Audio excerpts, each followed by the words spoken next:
Praise the Holy One of Israel. Before I continue on this conversation, let's open up with a blessing on the Torah. Berakutet Yahweh the Hamrak, the Baruch Yahweh the Hamrak, the La Lam Waed.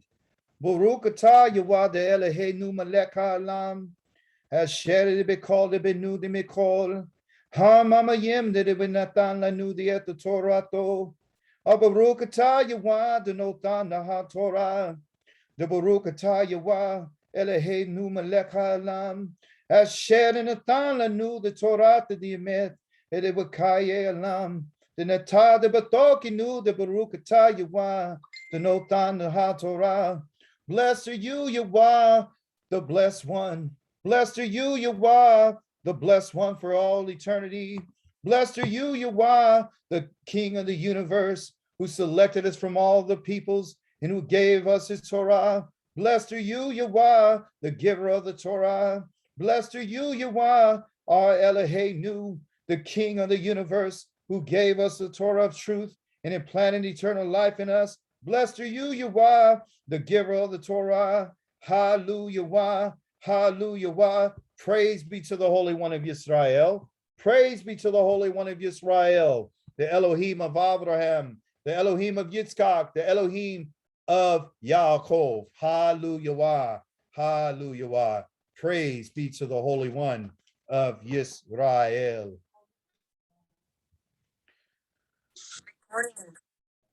Shabbat Shalom. By the way, praise to the Holy One. Anytime anyone has a question, feel free to raise your hand on your little thing on your computer and I'll be able to answer your question for you, okay? So back to what I was saying. We are a people that are going to have to be held responsible for knowing our Creator for ourselves, okay? No one can teach us anything, okay? And the reason why I know this is because lately I've been reading what King David has said in the Psalms. And one of the things that he's always said that just kind of blows my mind is he told Yah that he was a stranger in the earth. And what he wanted is for Yah to teach him. That's all he ever wanted Yah to do, is to teach him the commandments. That's all he ever wanted him to teach him, is kukim, his statutes. That's all. He said, if I don't know these things, then I'm done. And he kept saying, teach me, teach me, teach me. Lamadani, lamad means to teach and ni means me. Teach me, lamadani, teach me your ways so that I would come to understand and know who you are. And that's what we need to do. And that's why we're here today. You know, in our Torah portion, because that's what we're talking about, this week, the name of our Torah portion is called Re'eh. That's a Resh, an Aleph, and a Hey. And what does it mean? It means to look. It means to see. And so there were several aspects of this that Yah wanted to share with the children of Israel through his prophet Moshe, to tell them what is it that Yah wants them to see. And so this week, we had an opportunity to look at what Yah wants us to know, okay?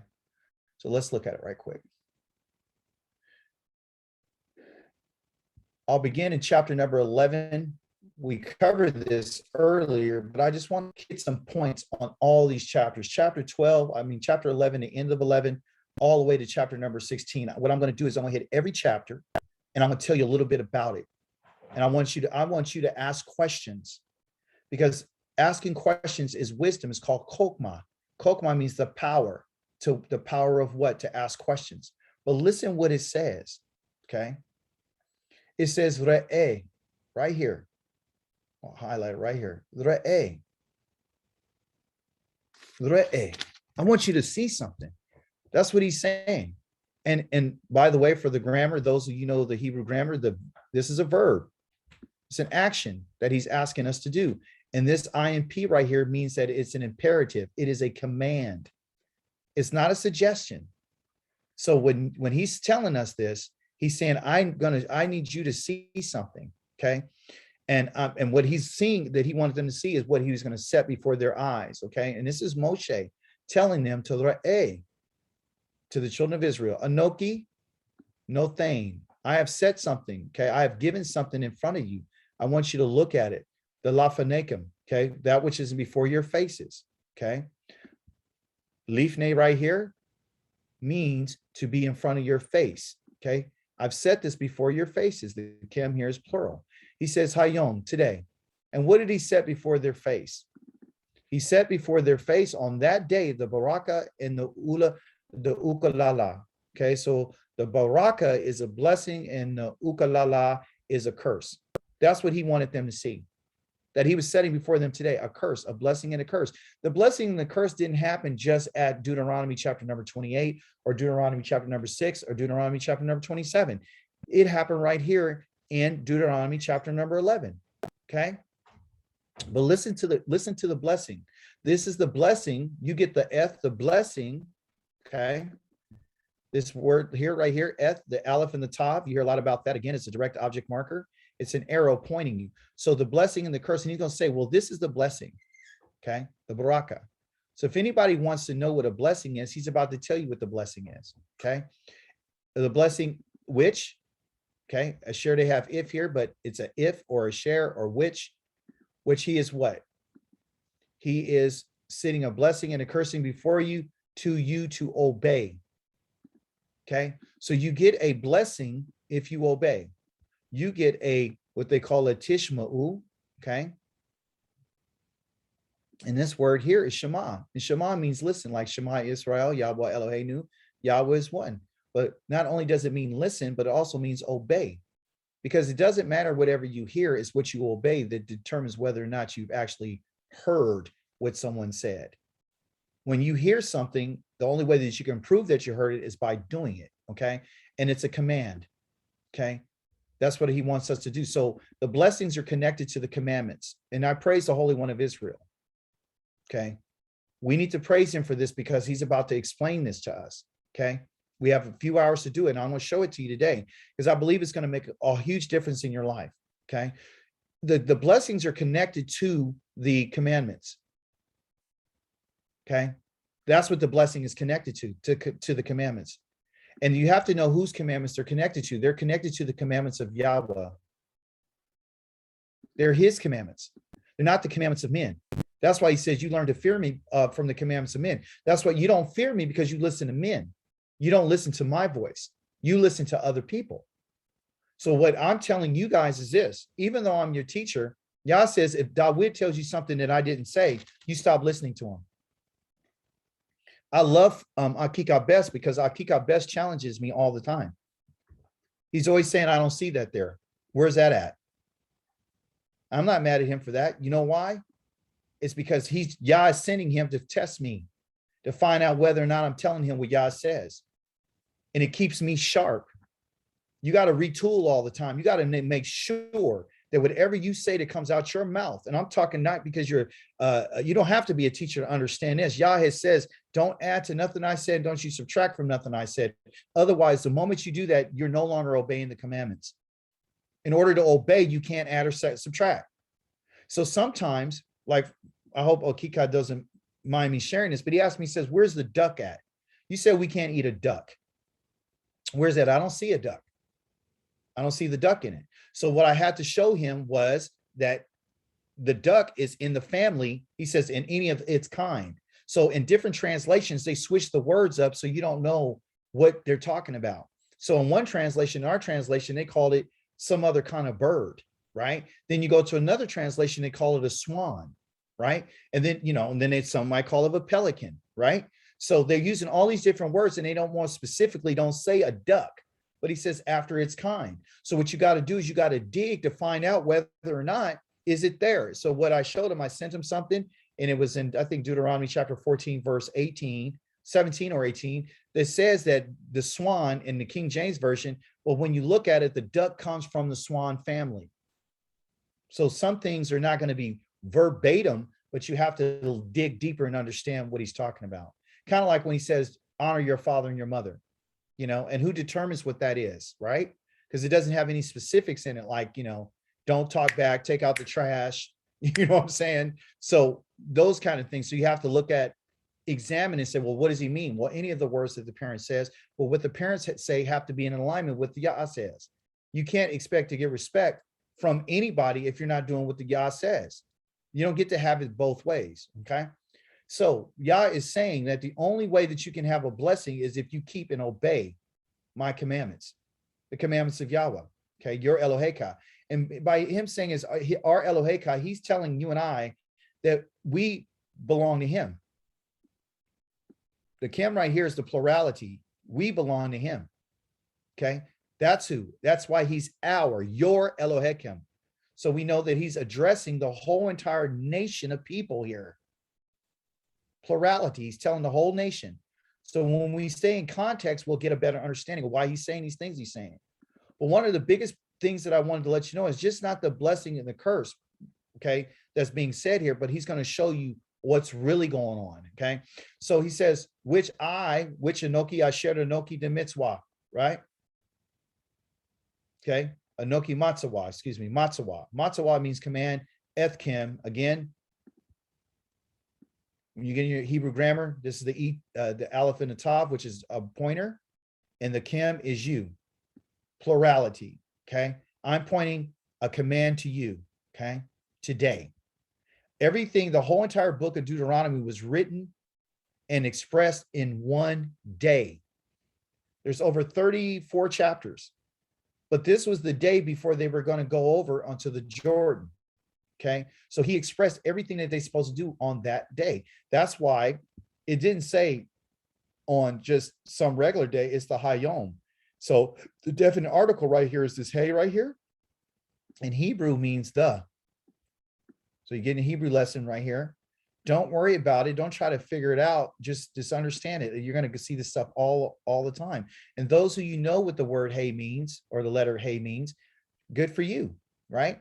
But listen when he says the day. What day? The specific day. This Ethkim right here is directly to this day, the day that he's talking, okay? It's important for us to understand this, okay? Because this was given to them before they crossed over the Jordan, okay? Then he says this, and a curse, which is the wa, and wa in Hebrew means and then the ha right here. I kind of messed up right there, not shown to you. This right here means the wa right here. I don't have to write it out. The wa right here is and as a conjunction. So it means it goes, it's a tent peg. So in Hebrew, the wa is a tent peg. And the tent peg connects the tent to the ground, just like this word that he just told you, the blessing is connected and he's letting you know about the curse, okay, which is the kalala, okay? That's the kalala, which is the curse, okay? And it's the ha, the curse. That's that definite article right here, the art. That's the definite article. So he's not saying a curse. It's not a curse because that is an indefinite article. If something is definite, it is the curse, just like the book or the land, okay? Very specific, pointing you directly to something, okay? That's what it is. This a up here or a book or whatever could be any book, but the is very specific. So he's letting you know that you and I need to be very careful about what he's saying today, okay? The blessing and the curse. So you get the blessing if you obey. If you don't listen, because it's always an if you don't listen, because we have a choice, okay? Imlo tishma'u, okay? Again, Shema is the listen and heard, okay? The tish right here, this tav is you, and the u is the plurality, talking to the people, okay? Lo means no. If not, you do not listen and obey, because remember, Shema means to listen and obey, okay? So if you don't Shema, tishma'u, you guys, do you not lo tishma'u? Then L to the commandment, these commandments, if you don't listen to these commandments, if you do not obey these commandments, you get the what? Somebody tell me. What do you get? The curse. The curse. You get the curse. Okay, the curse, not a curse. You get the curse. And okay, so you have to listen to what commandments? Whose commandments? Whose commandments are they? They're Yahweh's commandments. They're not the commandments of men. Don't listen to any commandment from a man, period. So when someone starts telling you what they think, how to keep the Shabbat or how to keep some aspect of what Yah says you're taught to fear me through the commandments of men. You're learning from men. When men you can't trust a man. You can't. I'm going to show you something right quick. Praise be to the Holy One of Yisrael. Listen what he says. There's a reason why he has us learning this, okay? Because he wants us to understand as his people, I'm going to hold you responsible for your behavior and actions, okay? So Jeremiah chapter number 5 says something. A lot of you may already know where I'm going. Okay. 5 says this. Where was it? Jeremiah 5. Is it 5? Oh, I'm sorry. I'm way off. It's chapter number 16. Yeah. Oh, 17. Okay. I was wrong. Chapter 17. Chapter number 17 with Jeremiah says what Yah wants us to understand. Remember, if we listen to what he says, we get the blessing. If we don't do what he says, we get the curse, right? He says, your fear of me is taught by men. You understand? But guess what he says? Here is what Yahweh says. I want class participation. Who wants to read this?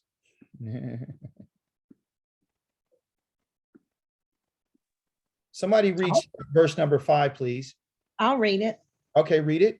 Here is what Adonai says, a curse on the person who trusts in humans, who relies on merely human strength, whose heart turns away from Adonai. Okay, so stop right there. So this word Adonai that they use right here, they're putting this in place. In English, they got Lord, which is a wrong translation. Because his name is not Lord, his name is not Adonai. These are not his names. His name is Yahweh. What they did is they put these words here so you and I would never know his name. Because if you and I call upon his name, then no one else can come and steal his glory. You understand? So the YHWH is his name. So anytime you see Adonai, that means Yahweh. Okay. So this is a deliberate act to get you to not know who he is. They don't mention his name. They say it's too holy to know, but he says that's my name forever, and that's the name that I'll be known for generation after generation. So forget about Lord and forget about Adonai. Okay. So now I want you to read it again, but I want you to read it with Yahweh's name. Read it again. Here is what Yahweh says. Yes. A curse on the person who trusts in humans, who relies on merely human strength, whose heart turns away from Yahweh. Got it. So the heart that he's asking for is not your little heart that you got in your chest that pumps blood, but he's talking about your mind. You're cursed if your mind turns to man. If you start talking and if you start thinking and allowing men, because that's the human strength he's talking about, what they believe is to be strong. See, we have opinions and we like to share those opinions, and we like people to take what we say as if we're some type of authority. We're not an authority. The only authority on the heavens and the earth is Yah. Okay. So I share that with you because I want you to understand that when he says that if you don't listen to what I'm saying, you're going to get this hakulala. That's what you're going to get. That's what you're going to get. You're going to get the hakulala. If you don't what? You got to listen and obey what Yah says. So your blessing comes from listening to him, to El Mitzvot. And what is Yahweh's voice? Yahweh's voice is his commandments, his commands.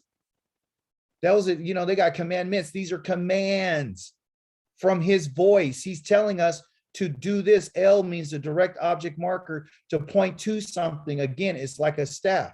Okay. So now that we're here at this word El, okay, not El Taco or El Burrito, okay? What he's talking about is this. In the Hebrew, this letter, Aleph here, means strength. That's what it means. And it's an ox head. That's why it looks like that. It's an ox head. Okay. And over time, they've changed the letter to make it look, it went from an ox head. Okay. And then over time, this is the ancient right here. And then they turned it into the modern. Okay. But it still means the same thing. It means an ox from the ox head. And the ox is the strongest domesticated animal there is. Okay. Strong. It's the strongest. Okay. It means strength and it means authority. Okay. Now that we got that out, let's look at the next letter. The next letter is the lamed. The lamed is a picture of a shepherd's staff. Okay. So when you have a staff, and the staff is used to guide and to direct the sheep into a direction. Okay. And it means leadership. Okay. So staff, it means leadership. It has a whole bunch of meanings. Okay. But when you put those two together, you have the strength of the staff, the powerful one. So when Yah tells us that what he's trying to get us to do, what he's trying to get us to listen to, he's trying to direct you and I. He is the strength of the staff. He's the one with the staff in his hand. If his hand is the one on the staff, which he gave to Moshe and say, hey, you know, go give this to the children and tell them, let them see this. Okay. I'm going to put the staff in your hand. When I put the staff in your hand, I'm asking you to lead the people. Okay. You put it in your hand right here. You lead my people. You tell my people, Moshe is Yah's shepherd. Okay. Moshe is Yah's shepherd. He put Yah's staff in his hand and he led and he was leading the children of Israel with that staff, the power of the authority. Very strong authority, which is Yah. And so when Yah gives this word El, it means to go and lead in a direction. Just like the shepherd leads these sheep and he's saying, come with me, come with me, come with me, follow what I'm saying to you. Okay. So we are Yah's sheep. We are his sheep of his pasture. He says it in Ezekiel chapter number 34, that he's our shepherd. Okay. And he's leading us. All right. And so he's leading us by what? What is he using to lead us with? Somebody tell me, what is he leading us with? According to what we just read right here, where is this staff pointed towards? This is a staff. Where's the staff pointed to? Right here. These commandments, these commands. You have to obey and listen to the commands. Because if you listen to the shepherd, which is Yah, then you're obeying him and he'll guard you and he's protecting you. He's leading you on the way. It's his commands. It's not Moshe's commands. It's Yah's commands. Okay. And he says that, listen, right here, and he asks us to do something. He says, don't turn aside. Okay. Again, that word right here is wa, and wa means and. They didn't tell us and right here. They put but. That's not a proper translation. It's a conjunction, and the wa right here is a tent peg. Okay. It's a peg that holds everything together. Okay. So when you got this peg, is locking you in. So he's locking what he just said with this Edkim over here, Yahweh Eloheka, Edkim, with the commandments. He's locking you not only to listen to him, but he says, and turn aside. Don't turn aside. Okay. Sartam means turn. Do not turn. Sar means to turn. Don't turn from them. Don't turn from the commands. If you turn from the command of Yah, then you're not listening to Yah's voice. Don't start to Satartim. So the Wah here is so powerful. There's over 50,000 Wahs in the scriptures. 50,000 of these right here. 50,000. Why? Because Yah's talking to us. Let me show you. 50,000 of them. Why? Because Yah's connecting things. He's saying, look, a lot of times you see in the Hebrew scrolls, you be thinking, because it's in the Bible, it goes chapters and verses and it stops and gives you another title. You think the game is over. You think that, hey, this is stopped and now we're going to talk about something else. No. This is what the Y is. The Y is this letter that is making a connection. The tent peg. When you go camping, you use a tent peg. My family knows what this is. You guys who know who've been on camping, you know what this is. It locks you down. So they use this for the word and. That's the reason why they use it. It's to let you know that it's connected and it goes along with the other part that was mentioned. So literally when you have a wa in any conversation in the Torah, it's saying that I'm connecting. I'm making a rope between, I'm holding what I just said to something else. I want you to understand that without the wa, there is no stability and no security. So when this shepherd is leading us, okay, so our lifestyle as a Hebraic people is one of agriculture. It's one of being like a nomad, a Bedouin who lived in tents, who had cattle. So all the concepts of the Torah have to do with land, animals, tent, camping, rivers, lakes, streams, birds, everything, okay, that's in the environment.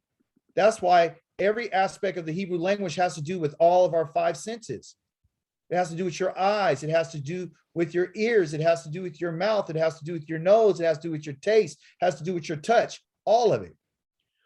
So when you read the Hebrew, you need to understand, like I'm showing you right now what this tent peg is.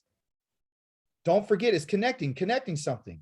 Don't forget that it brings stability to the tent because it keeps the ropes tight. Don't forget that it means security. Don't forget that it means connection. And so therefore they use the word and. So and for Hebrew people is wa. Wa, right here, wa. They got vav. That's whatchamacallit. That's Ashkenazi. It's a wa. This is an Afro-Asiatic language. Wa. Okay. So understand when you see this, okay, and this is the reason why I'm trying to get everyone to get on the Hebrew understanding, is because when you see that wa, okay, when you see that, you should understand right now, when you see it right here in this word that we have called wasartem, he's saying, I'm making a connection. I'm letting you know everything that I just said over here. I need you not to sartem from them. Don't turn away from the commandments. This is a command. Do not turn away from it. These are not suggestions. These are what they call an imperative that he opened up in chapter number 11, verse number 26. Remember in 26 up here, it says, behold, re'eh anoki noten de lafanekum. Well, right here, the command is to look. Behold, look, is an imperative. It's not a suggestion. So everything that he's saying right now, we and I need to understand that it is a command. The command is to obey. The command is to keep the commandments. The command is, if you disobey, this is what's going to happen. 28 says you get a curse if you don't listen unto the mitzvot of Yahweh. That's what you're getting. Because curses every man that put his trust in a man, period. And look, don't turn from the way. Don't turn from men. Don't turn from. Why are they using this from? Well, the mem in Hebrew has to do with what? Somebody tell me, what does the mem represent? Mouth. Good try. Or water. Water. There you go. So we're going to go find the mem right quick. And it's going to be right. Let me see the cough, mem, lament. It's right here. Okay. There's the mem. Okay. The reason why they're using this letter or this word called min is simply because he's saying that the mem in ancient Hebrew means ma, it means water. Okay. It's a liquid, any kind of liquid. And it actually means what? Okay. It means the unknown. So when they decided to use this word, which we have called min, okay, this is where they're using the min. They're saying that when they use the word from, right? Okay. From, F-R-O-M. That's what they're using it for. The reason why they're using the word from for this letter is simply because whenever Israel had to go get the water, they had to leave their tent to go get it. They had to go somewhere to go get the water. Okay. So they had to go somewhere to get it from. They had to go from. And because the water was not near to them, they had to go and get it and bring it from a place to a certain place, okay, back to themselves. That's why they use this letter. So anytime you see in Hebrew, they're using letters for phrases, they're using letters for conjunctions, they're using letters for prepositions, is because they're using cultural, they're changing the cultural into a letter, a script that you can understand, right? So they're using the letter mem to say from, because they understand that it means water, and that they knew that you had to go get the water from somewhere, just to kind of long of the short. So he's saying, don't turn away from the ha. We know ha means the, that's the article. Don't, from the what? The way, the direct. So based on what we've read so far, let me sum it up for you. It says, do not turn away from the way of Yahweh. And the way of Yahweh is, so see, I'm setting before you today a blessing and a curse. The blessing, if you listen, Shema, to the commandments, the mitzvot of Yahweh, your Elohim, I'm giving you today, and a curse if you don't listen to the commandments of Yahweh, your Elohim. But you turn aside from what? From the way. This is the mem, from men, the direct, the ha direct, the way. So what is the way? What is the way? Because he's talking about don't turn from the way. What's the way? Keeping the commandments. Yes, the way is what he's directed you, the path. There's a way that Yah has for us called the ha direct. There is a pathway. He says, I am ordering you today. I'm ordering you today. I'm commanding you this day that you shall not follow other gods that you have not known. Okay, so if you leave, if you turn and you go from me, right? Remember, the water means men, from, you're going somewhere where you have not known. Don't go away from what I'm telling you. Other gods, listen to me carefully. These verses are so important because it helps us understand what Yah's asking of us, what he's telling us and he's commanding us. This is a command. The sea right here is a command. I need you to remember this. I need you to open your eyes, Israel, and I need you to see what I'm saying before you today. I'm letting you know that there's a blessing and there's a curse, okay? You get the blessing if you listen, and you get the curse if you don't listen, period. That's simple. To what? To the commandments of Yahweh, okay? And if you turn aside from the way, which are the way of the commandments, which I'm ordering you today, and to follow other gods, okay? And, listen to this, and, that's the wa. And follow, like sheep, okay? You follow other gods, Elohim, that you have not known. That means if you're going to follow another God, that means that you've gone on another path. That means that there's another teaching. You understand? There's another teaching. There's another way. Like remember said, I am the way, I'm the truth, I'm the life. That's another way. That's not the way that Yah told us. That's why he says, I'm the way, I'm the truth, and I'm the life. That is another way. Because the way that Israel is instructed right here is to what? Don't leave aside or turn away from what I said. The commandments of Yahweh. So someone says, I know that you've heard that it's been said, but I say unto you, that is a different way. You understand? Now, the thing is, there's two things that he's saying here. Don't turn aside from the way that I told you, that I'm ordering, commanding you today. Don't do it, okay? The second thing is, don't follow after other gods that you don't know. You have not known these gods. So everything from verses 26 to 28 is letting us know that everything preceding that he's about to tell us, okay? I know that we've taken 40 minutes to talk about this, but it's important you to understand everything that we're going to talk about that I'm going to go through in 12, 13, 14, 15, and 16 is to tell you about this way that I'm directing you, and also to tell you about not following other gods, because that is what I want you to see. Because that's what I told you to look at. I need you to look at it. So therefore, I commanded you to look at it. I told you to see it with your eyes. I told you to see it. But I want you to know what you need to be looking for. What you need to be looking for is how am I going to turn aside from the way? And the second thing I want you to look at is I want you to look at what I'm going to say about following other gods. That's what I want you to look at. Those are the two things, because I'm going to tell you something, Israel. These are the two things that you'll get your blessing and you'll get your curse from. If you turn, and you and I turn away from the way the Yah's commanded, you're cursed. If you and I follow other gods, you're cursed. So it's not just, a lot of us believe that there's only one Elohim, and that's fine. That's great. That's perfect. But you can't forget this. You can't turn away from what I'm ordering you today. Everything I'm ordering you are the commandments. So yeah, you're fine. I believe in one God. I'm good. I don't believe in Jesus Christ anymore. I'm good. I don't need to believe anymore. I'm good. I believe in one Elohim. I'm good. No, you're not good. There's another aspect that you need to understand. You need to follow everything that he's about to tell us. He's going to tell you the different aspects of how and what I'm saying about my commands. Does everyone understand what I'm saying? Because this is where it's at.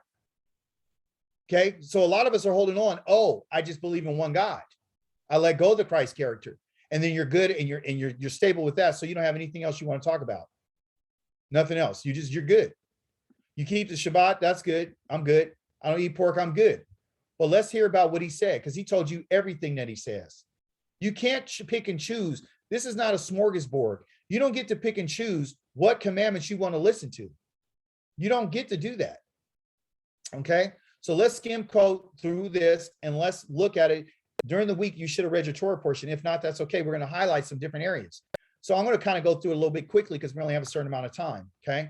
Any questions? Raise your hand. So here it is.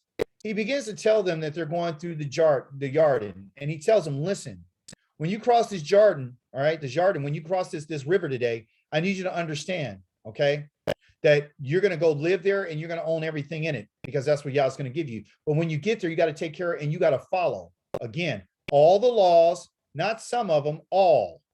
And all in Hebrew is call, and call is the lamed and the kaf. This is the kaf, which is the palm of the hand. The lamed is the staff that's in the middle of the hand. This is used, this word all here, basically in Hebrew means, somebody tell me if you remember what the kaf is and the lamed.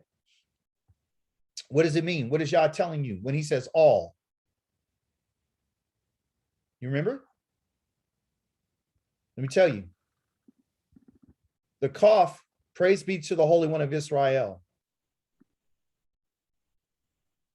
All in Hebrew is this word call, okay? And the word call is this. It's a kaf, which you see right here. Kaf is written like this, backward C, okay? It means to bend, curve, tame, and subdue, okay? Then we have the lamed, which I already told you what it is, the shepherd's staff. That's the word for all, okay? When he tells us to listen to all of the commandments, he's saying, I got the staff in my hand, in the palm of my hand is the staff. And with the staff, what I'm going to do is I'm going to bend and I'm going to curve and I'm going to subdue you and I'm going to tame you. With what? With my laws and my statutes and my commandments. Because I'm going to put the palm, I'm going to put the staff in my hand. The staff is in my hand like a shepherd, okay? And I'm going to tame you with these things. That's what I'm going to tame you with. I'm going to tame you with all call with the laws. That's how you and I are tamed. You're tamed and your will is bent by what Yah says, but you have to obey and be tamed like you would a sheep or like a shepherd does his sheep. You don't get to do what you want to do, especially when Yah's hand is on that staff, but he wants all of the laws, all and the rulings. That's the wah right here, meaning and tent peg. I'm connecting both of these together. You can't get away from it, which I'm selling you for, setting before you today. I'm putting this before your eyes because I need you to what? I need you to see what I'm saying. I need you to re'eh. That's why I put it before your eyes. So right now, what Yah's doing, he's re'eh. He's telling you and I during this week, I need you to open your eyes. I need you to open your eyes and listen to what I'm going to tell you. We're going to chapter number 12 now. That's 11:26, all the way down. Now we're going to chapter number 12. Chapter number 12, this whole entire chapter is about what? He says, here are the laws and the rulings. Because I have to get, you have to do them with all of your heart and all your soul and all your mind. Your mind has to be tamed with the what? I'm going to tame you with the laws, and I'm going to tame you with the rulings, because they're connected. There's no way you can get out of it. The laws and the rulings are connected. That's why there's a wall right here. You are to observe, meaning do, not just look at them with your eyeballs, but do what you're supposed to do. And you're not only supposed to do them, but you're supposed to obey them in the land that Yahweh, your Elohim of your ancestors. The reason why he says of your ancestors, because your ancestors only knew this Elohim. Your ancestors only knew Yahweh. They didn't know any other God. That's why he says, you know, you worship another gods that you have not known. I've introduced myself to you, and your ancestors knew me. That's why I came and got you. Okay, so you're going to possess this as long as you live on the land. But what I want you to do when you get there is I want you to do something for me.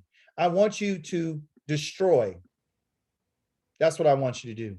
I want you to destroy all the places. This word right here is called makom. Okay, and so what I want you guys to understand is this. This word here is called makom, just so you'll know in Hebrew. M-A-Q-O-M, makom. What's significant about this chapter is this whole chapter is about makom. Makom, okay? The place, okay? So I need you to go in there and I need you to destroy all the places, okay? I want you to count how many times you see the word place, okay? We're going to move on. And why? Because they're serving their gods there. So we're not going to go into all that. He tells them break down the altars. So we got makom one time. And you put the place. There's another makom. Right? And that you would seek out with your eyes of the place, the makom. Okay? Right? And he will live there. Okay? And I'll bring you burnt offerings, your sacrifices, your set aside offerings, and that you vowed in your voluntary offerings, your firstborn and your sheep.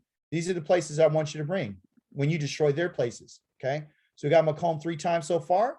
7, then you will eat in the presence. Okay, and the presence means before Yahweh's eyes. And guess what? You're going to do that in the place that he chooses. Okay, so you're going to do that for Yahweh. Okay, set out to do your household and everything with you, which is interesting because he said before you go over there, I need you to understand something. You do things the way you want to do them here today. Everyone here is doing what's right in his own opinion seems right. Excuse me, whatever in his own opinion seems right. So literally in your own eyes, you're doing what you would see, what you think is right. Just like what we're doing today. A lot of us think what we're doing is right in our own eyes, you know, which we're going to find out is not. Okay. So Yah says, when you get to where you need to go in my presence, I need you to do certain things. Okay. But he says, but you haven't yet arrived at the rest, which is what? The place that Yah wants you to go. Right now, you and I haven't arrived at our rest and our inheritance that Yah's giving us. He says, but when you cross this Jordan to go live in the land that Yah is giving you to inherit, right, from all the places, you will live in there safely. So the rest for us that Yah wants for us is a place that where he sets it. Okay, it's a place where he chooses. Okay, 11 says you will bring in, I will bring you to the place that I'm ordering you to the place. There's a place, again, a makom. I want you to remember makom, that Yahweh chooses to have his name live there. Your burnt offering, sacrifices, tenths, and everything from your hand and your best possessions. Because we're supposed to give Yah our best, but it has to be in a place that he chooses. And then again, you're going to rejoice in his presence. Where? In the place that he chose. Who's going to rejoice? Your sons, your daughters, your male, your female slaves, your levy who's living among you, who has no share inheritance, right? So where? In the makom, in the presence of Yah, okay? And then he goes on, he talks about this. He says, but you do it in the place, again, the makom. Why you keep talking about it? We get it. No, I'm about to show you something. You in the place Yahweh will choose is where he chooses to have his name, not where you want to. Not in Sacramento, not in Oakland, not in Texas, not in Maryland, not in New York, where he places his name, where he chooses out of all your tribal territories, where he chooses. That's where you're supposed to bring your burnt offerings and everything. We don't have that today. We don't have any burnt offerings. We don't have anything. So why are you telling me about this? Because I'm about to show you something. So you and I, we get to go back to our land and do what we're supposed to do. But he also talks about when they're supposed to do it and how they're supposed to do it. Why? Because he's telling them when you eat your meals and you do these sacrifices, okay, in the place that I choose, it's the makom where Yahweh chooses you and your sons, because this has to do with idol worship. Okay, so anywhere outside of where Yah chose to have his name is idol worship. That's what I'm trying to show you. Any makom where Yah's name is not is idol worship. Any church that you attend in any part of this world is idol worship. Now, am I talking about you can't have a congregation and come together and assemble with each other? No. What I'm telling you is this. If someone's going around claiming that Yah's name is in that place where they're at, they're lying. His name is in the place where he would choose, and it's not arbitrary. He chooses the place where he chooses, and the place that he chooses, that's where you and I are supposed to bring our offerings and our sacrifices, which we don't have right now. So again, he's telling us that you guys are not in a place, you're in exile. You're in exile. There's levy in the place where I chose, not where you choose. You can't create another priesthood. You can't go around and call people Kohanim. You can't say Yah's name is here and this is Yah's temple. That is a lie, and it's against what Yah said. The whole purpose of Yah doing this and putting this in place is to keep Israel from going to any place that they choose. Where he said, you're doing what you feel is right in your own eyes right now, but when you go back to the land, you're only going to go to the place I chose. You understand? So as long as you're living in that land, that's just how you're supposed to do it. But we're in exile. So why are you telling me this? Because Yah's giving us to put our eyes on it and saying, look, where you're at right now, my name is not there. My name is not in the Bay Area. My name is not anywhere except for in Yerushalayim. That's where my name is. And I ain't talking about that land that you guys think is Israel. It's not. Okay? It's not. I'll show you where my name is, because when I get there, you guys are going to be there and you guys are going to worship me, and I'll have a sanctuary there. Okay. So again, 21, look again, the makom, look again where Yahweh chooses the place where he places his name. It's too far from you. See, it's all about the name of Yah. It's always about where his name is in the place of worship for him. Okay. He talks about you can eat meat if you want. He says you can do whatever you want, but you got to make sure that you go to the place. I need you to go to the place that I chose. You don't get to choose where you want to go. You don't get to choose. You can't make no offerings and sacrifices out here. You can't do that. Now listen, this is what he says. Obey and pay attention to everything I'm ordering you to do, so things will go well with you and your descendants after you as you do what Yahweh sees. Because this whole in particular teaching is about how does Yahweh see things? Yahweh sees things as good and right in his sight when we do what he asks us to do. Okay. And then he talks about how Yah's going to dispossess these people, how Yah's going to go into the land. You're going to get rid of them. You're going to destroy everything that's there. You're going to get rid of their gods. So chapter number 12 is telling you about the place where you're supposed to worship, tells you about how you're supposed to get rid of their idols, and how you're not supposed to follow any other gods. Okay. And he tells us to be careful, right? This is one of the things he said, be careful. So if he's telling them to be careful and going to the land that they're going to destroy, what is he telling us if we're in exile? You guys need to be careful. You got to be careful. Because he said, I'm going to destroy these people ahead of you, but don't be trapped into following them, because it's about, if you follow some other way, you're following them, you're following their path. And if you inquire about those gods and you ask, well, how do these nations serve their gods? How do they do it? So you got to ask yourself, in the nations that you're at right now, they serve their gods in the way that's different. They serve on Sunday. They eat what they want. They eat the body and drink the blood. They have ceremonies. They have rituals. They have baptisms. They have all these things. This is the way that they serve their gods. So Yah's telling you and I to be careful. Don't ask that question, because you're going to get trapped. Our people are being trapped into following other gods. Because Yah says, if you leave the way that I told you and you follow other gods, you're going to be cursed. Okay? He said, you must not do this to Yahweh. You can't do this to Yahweh. Your Elohim, for they have done to their gods all the abominations. Yahweh he hates what they're doing. Okay, they burn up their sons, their daughters in the fire for their gods. So this whole chapter 12 is about their gods, and everything I'm commanding you to take care, not to what? You can take care to do. What does he say?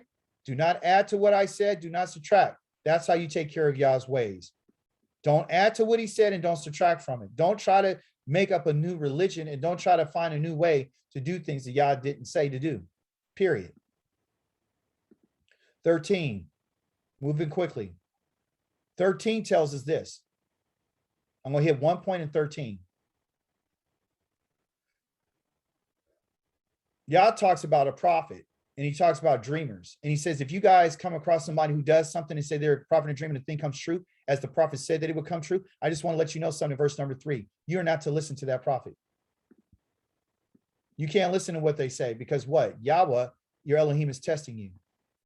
He's going to find out whether or not you really love him or not. Why? Because this has to do with other gods.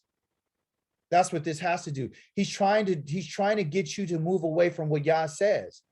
Following any other type of religion or any other teaching besides what Yahweh says is following a different way and worshiping another God. Other gods cause you to live and behave in a certain way. They allow you to eat certain foods. They allow you to treat people a certain way. They allow you to think a certain way. The Elohim that you and I follow causes us to think differently.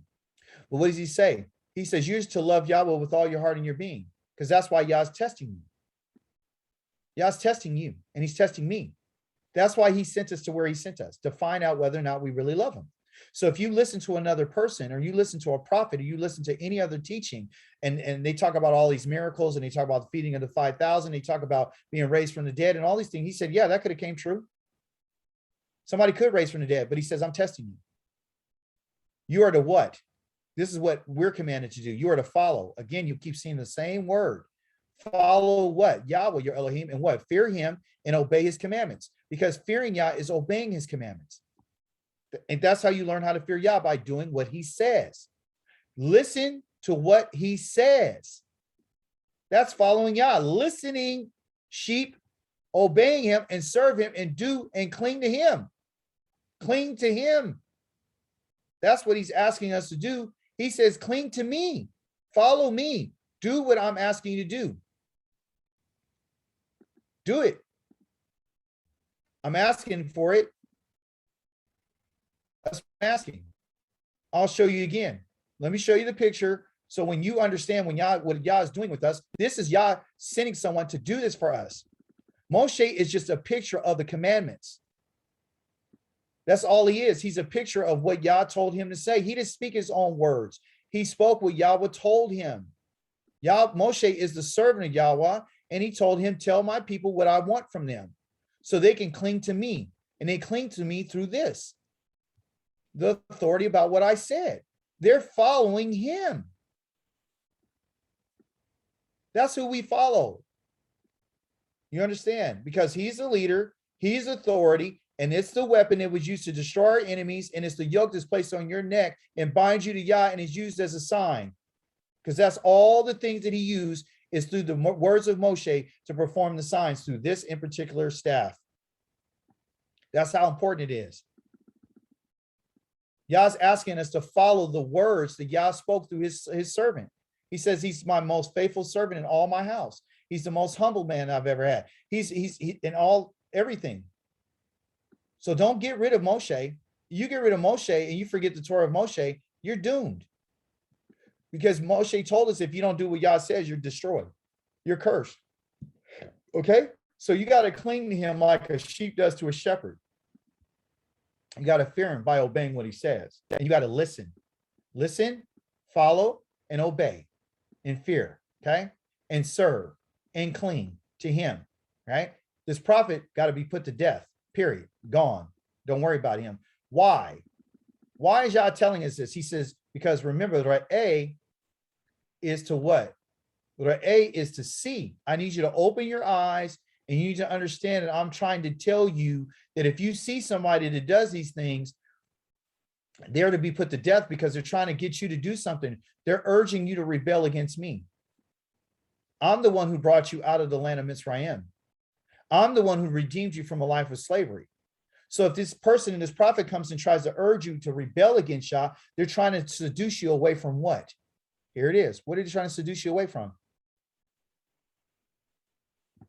The path, the way of the commandments that Yahweh ordered you to follow. You're ordered, you are commanded to follow it. But I need you to write A, because these people are going to come and are going to come because I'm sending them.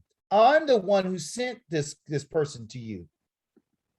I sent him. I sent Paul. I sent Peter. I sent the apostles. I sent the character, Christ. I sent them all. I sent them. Why did I send them? I sent them to test you. Because I test everybody.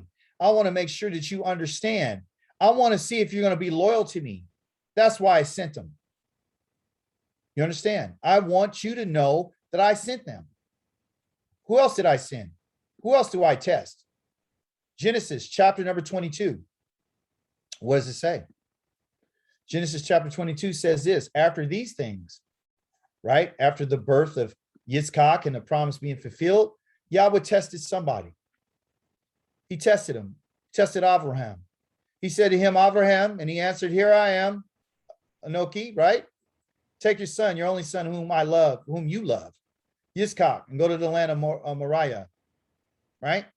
And you're to offer him as a burnt offering on the mountain I point out to you. Abraham got up early in the morning. He saddled his donkey, took 2 of his young men with him, together with Yitzchak, his son. He cut the wood, the burnt offering, departed, and went toward the what? What we've been talking about, the Makom. He went to the Makom. The Yah told him to go to. You see? You see this?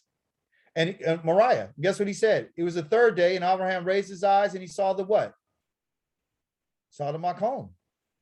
He was obedient and did what Yah told him and went to the place that Yah told him to go to. Okay. Abraham said to his young men, stay here with the donkey, and I and the boy will go there and worship and return to you. Abraham took the wood for the burnt offering, laid it on Yitzchak, and then they took it in his hand, the fire and the knife, and they both went together. Okay. And they go on and on and on and on. But what's the point? Yah test him. Okay. Verse 11. But the Malach of Yahweh called out to him and said, Avram, Avram. He answered, here I am. He said, don't lay your hand on the boy. Don't do anything to him. Why? For I know that you are a man who what?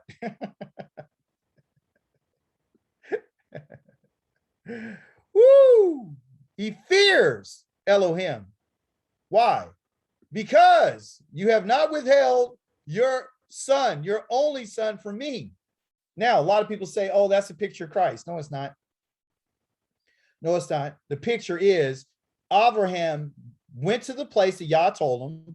Abraham listened to what Yah said. Abraham brought his son there to do what Yah asked him to do, because Yah said, you love him, and I want to see if you're willing to withhold what you love the most from me. And that's the test. He's testing his love. That's what he's testing. He's testing his mind. He's testing his desire. He's testing his ambitions. He's testing his legacy. Do you love your son? I know you love your son. That's why I asked for him. I asked for this kid. I know you love your son. I know it. I know that you love him whom you love. I got to test you. I want to see who you love. Do you love your son more than you love me? Do you love your wife more than you love me? Do you love your friends more than you love me? Do you love these other gods more than you love me? Do you? Do you love sex more than you love me? Do you love food more than you love me? I want to find out whether or not you love me. Do you love your mama more than you love me, and your daddy, your grandparents? Do you love your job and your career more than you love me? I want to find out if you love me, because the whole relationship is based on a test. I need to test you to see if you love me like you love your son. That's what I want to find out. I'm not giving this son so I can see that I'm trying to show you that I love you. I know I love you. I don't need to kill nobody to tell you that I love you. I'm the one who provided everything for you.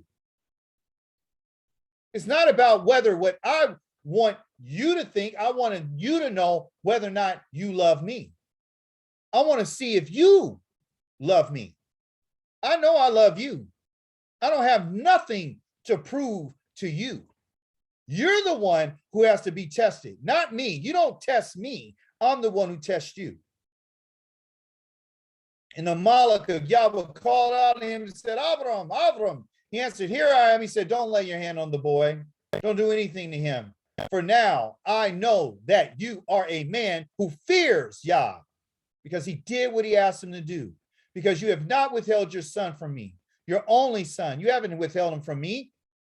He raised his eyes and he looked. You better hear what he said. He looked, and behind him there was a ram caught in the bushes. And Abraham went and what? He took the ram and he offered it as a burnt offering in the what? In place of his son. Abraham called the place, you better hear what I'm about to tell you, the Makom, Yahweh Yireh. Ooh, you better hear what he's saying. Now let me show you what Yireh means, so you can know the Yah is the only living Elohim, the truly living Elohim, that he is putting you and I to the test. Abraham called that place Yahweh Yireh, and you guys should know what it is. And I'm going to show you what it is, so you'll never forget this story. Do not lay your hand on the boy. He lifted up, and Abraham looked. Clear this out so we can clean it up. Abraham looked. 7,200. This word, it got it conjugated a different way, but you look at it, it's called Ra'ah, which is still Yareh, to see. To see. That's what our Torah portion is this week. To see.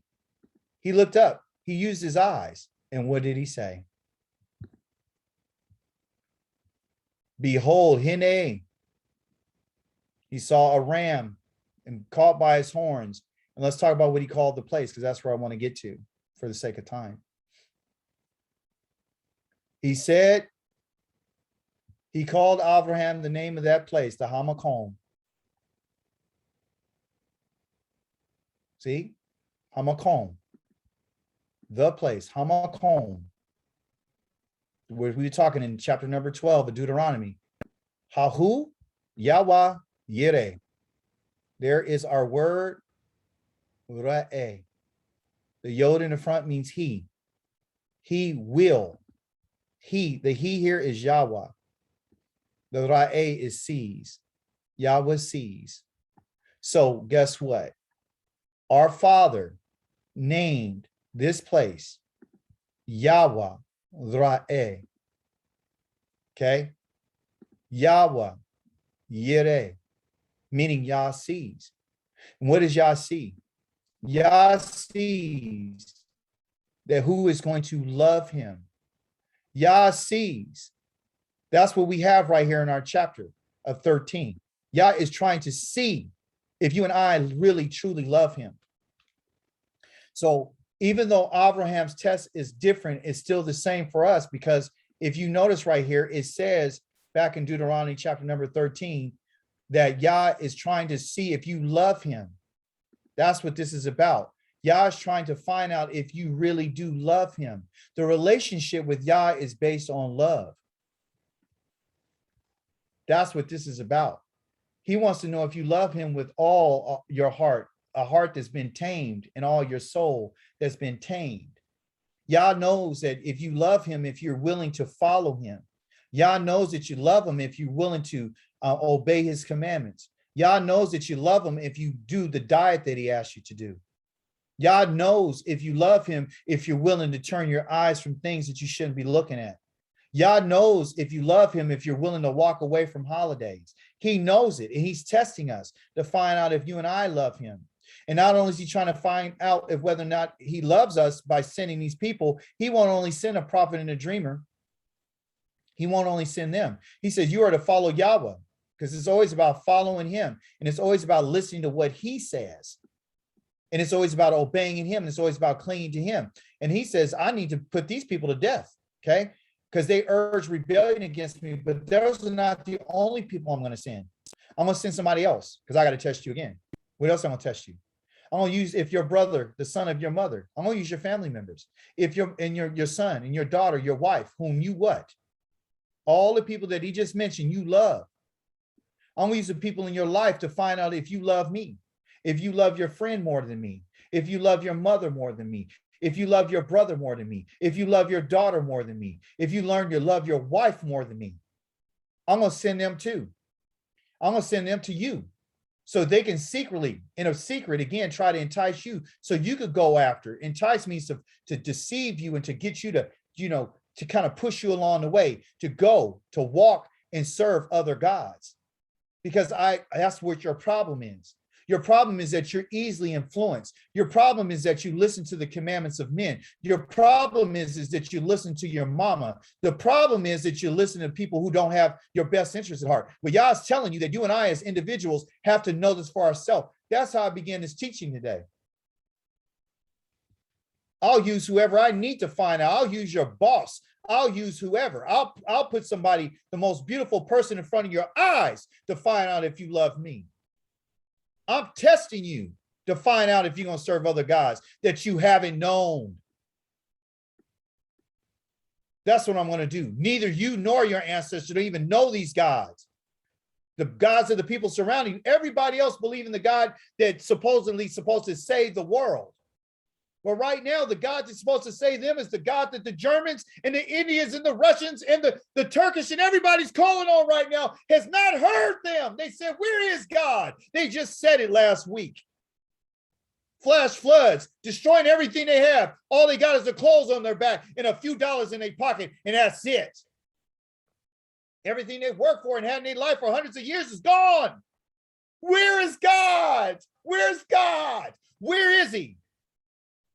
The question today is for Israel. Israel, where's that God that you said saved you? Where's that God that hung on the cross for you? Where is he? Let him be known. Let him know we come and save you. I put you there so you can call on the one who won't answer you. Because he ain't answered you because you're still suffering. He ain't answered you because you don't have any food. He has not answered you because you don't have clothing and food and food security. He hasn't answered you because you don't have an inheritance. You're a slave.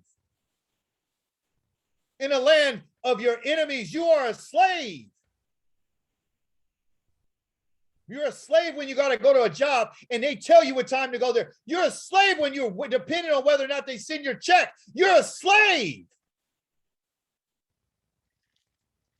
I haven't provided you with nothing except for my Shabbat because I want to see if you love me.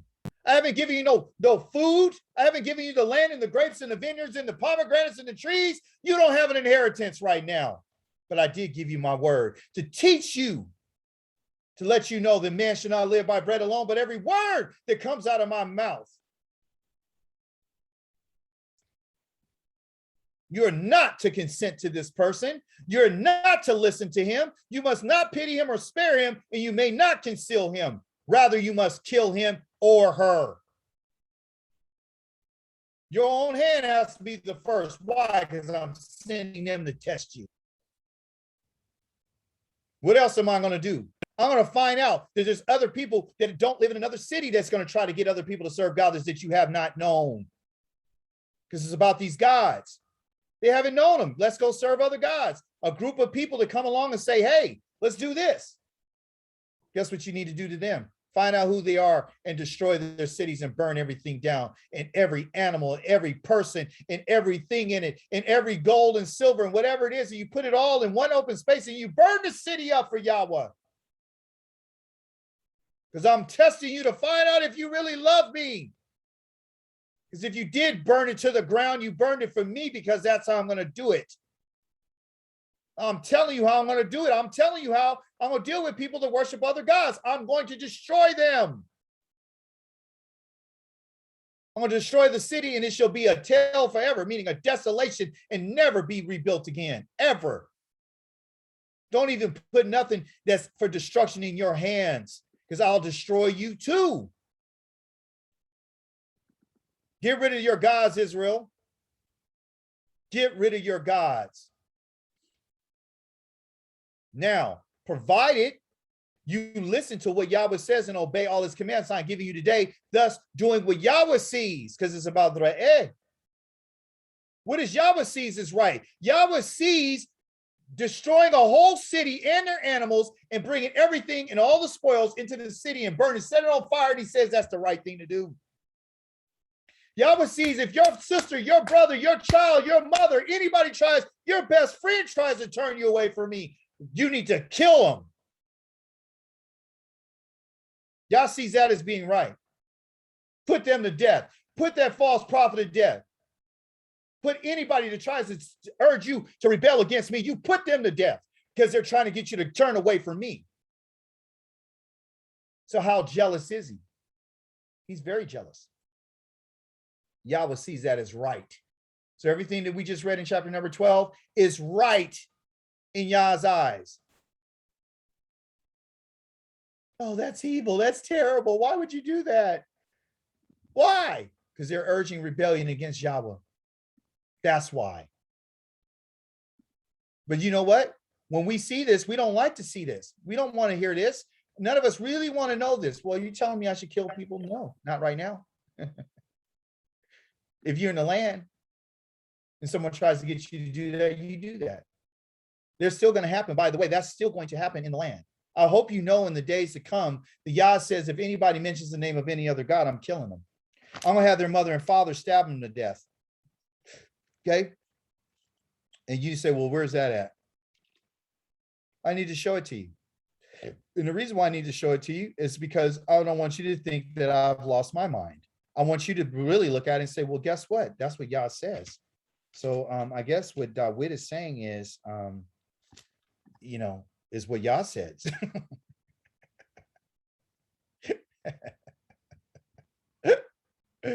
Let's see what Yah says. Let's just see if he thinks this is the right thing to do, because it's always about the right. Hey, what did Yah see? Let's see what he sees, and we'll understand it.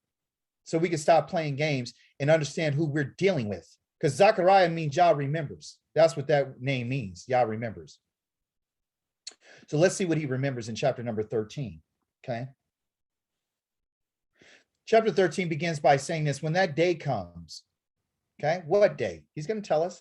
A spring will be opened up for the house of David, and the people living in Jerusalem will cleanse them from sin and impurity. There goes your Savior. He's gone. Okay. Because in this day, we're going to be able to go to some water and we'll be able to cleanse ourselves from unintentional sins and impurity. Okay? No one has to die. All you need to do is go get cleansed in some water. Okay? Because there's going to be a spring of water that you and I can go to. Okay? And when that day comes, Yahweh Zavaoth, Yahweh's armies will cut off the very names of what? Idols from the land. Okay, this is what he's going to do, so that what?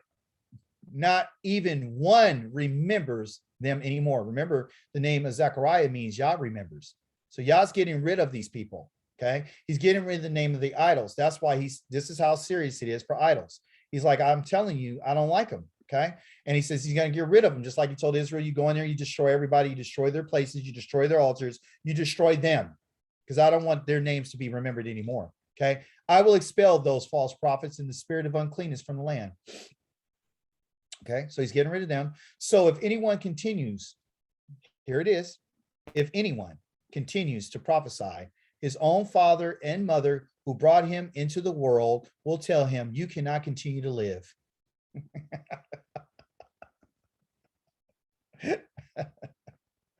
Why? Because you are speaking lies in the name of Yahweh. Yes. That's from someone who's prophesying. Then his own father and mother who brought him into the world will stab him to death. Okay.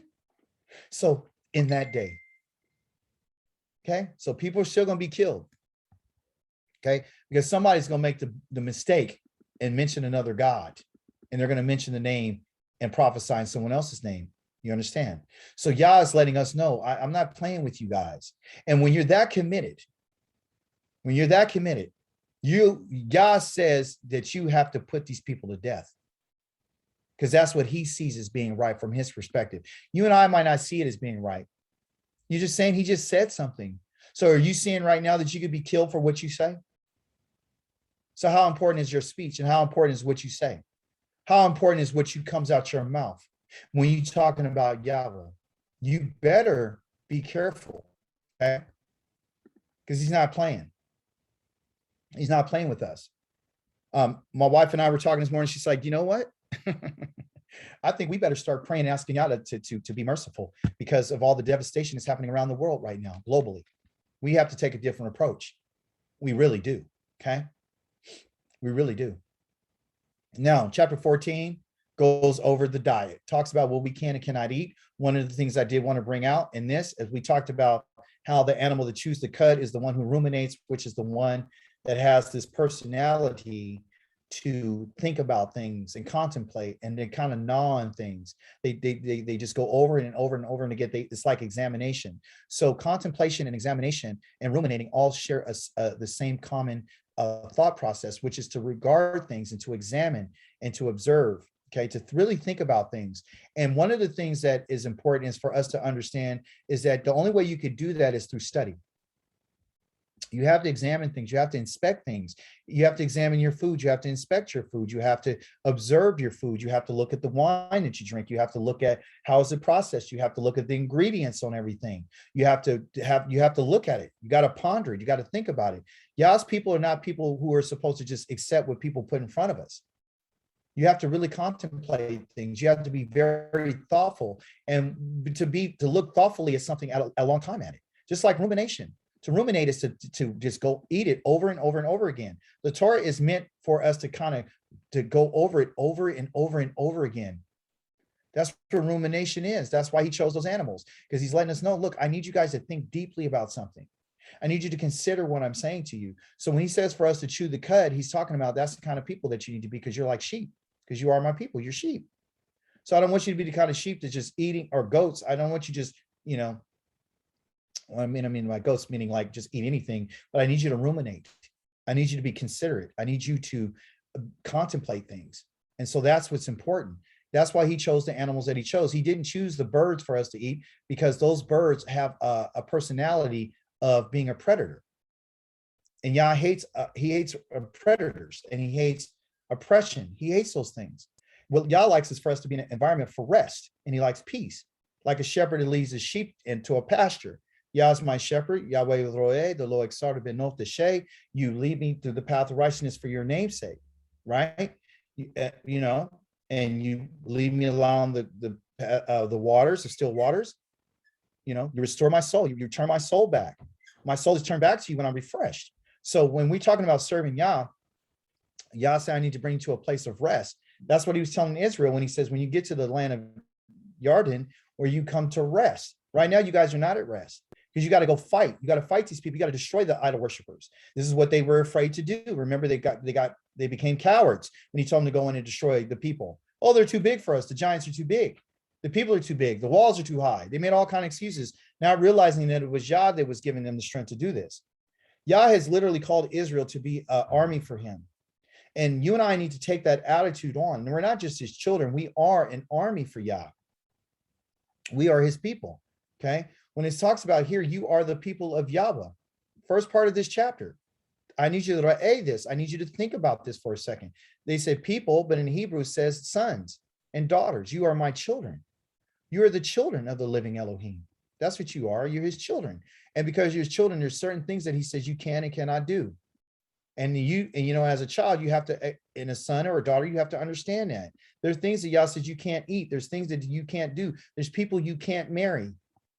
You understand? There's things you can't look at. There's things you can't do to your body. There's things you can't put in your body. You understand? Because you're holy. You're set apart for Yah. You're special to him. That's what he says. You are a chosen people to be his own special, unique treasure. You are a possession to Yah out of all the peoples on the face of the earth. And that is a big deal. That's a big deal.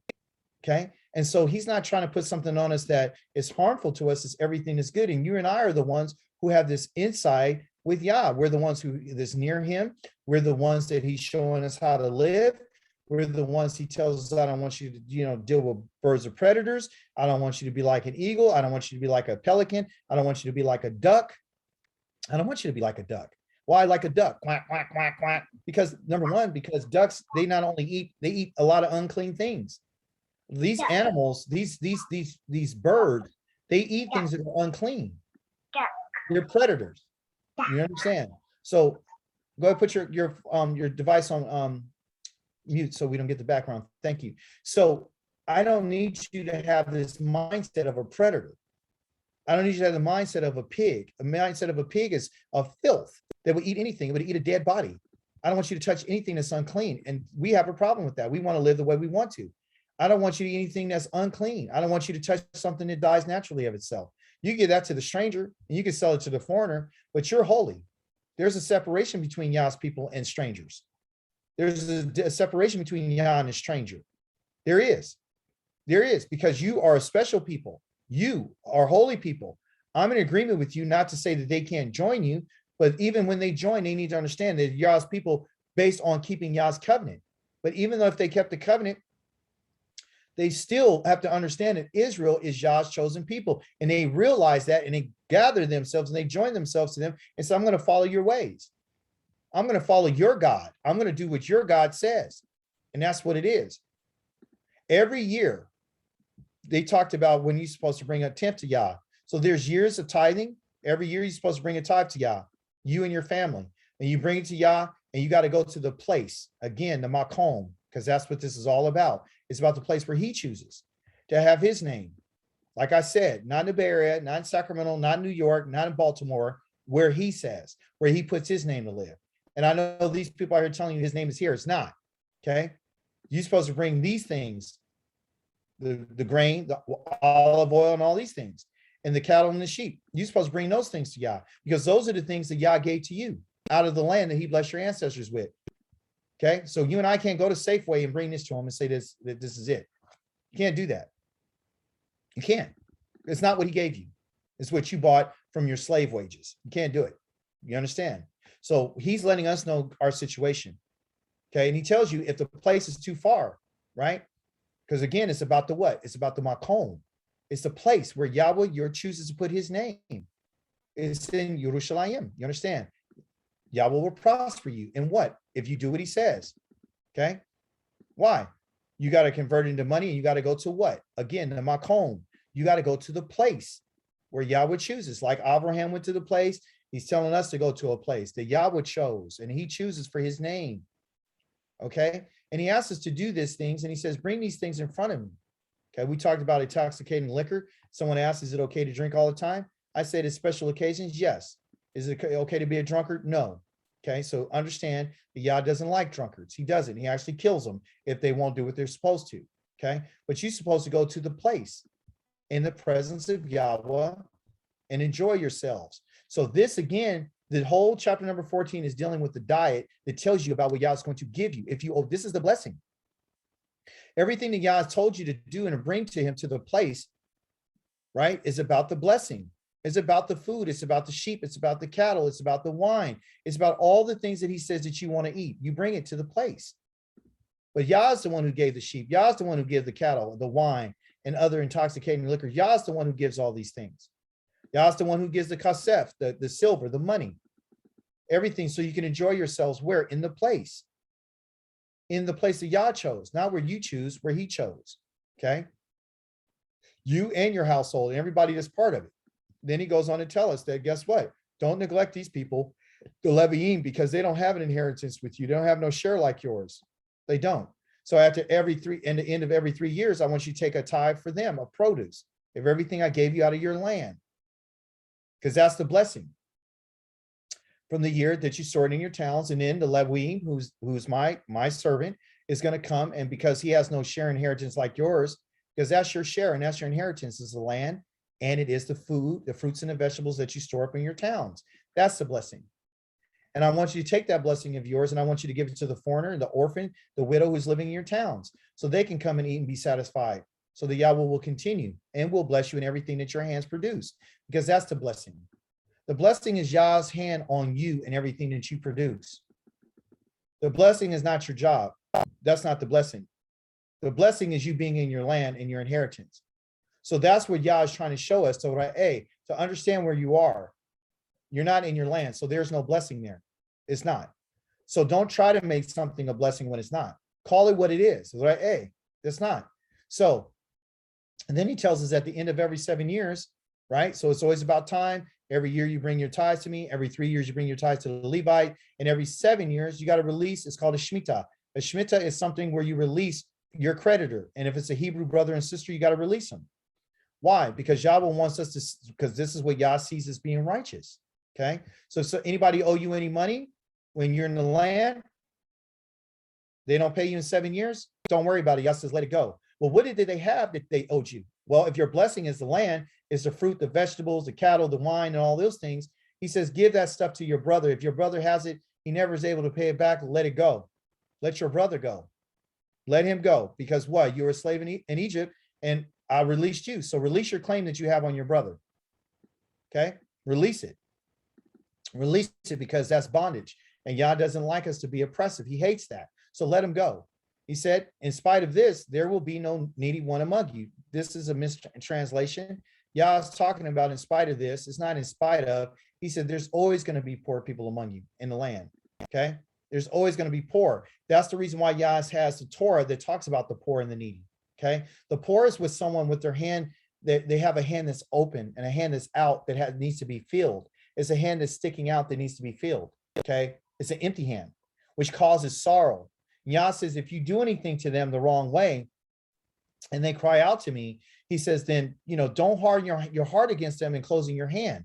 So in verse number 7, if someone among you is needy and one of your brothers, okay, one of your towns in the land that Yahweh, look what he says, in the land, okay, which Yahweh Elohim is giving you, you are not to harden your heart. Don't close your mind to this person, and don't shut your hand at giving him what your brother needs, because everything that you receive came out of the land. You should be willing to give it to your brother, because Yahweh will bless your hands if you would give to your brother.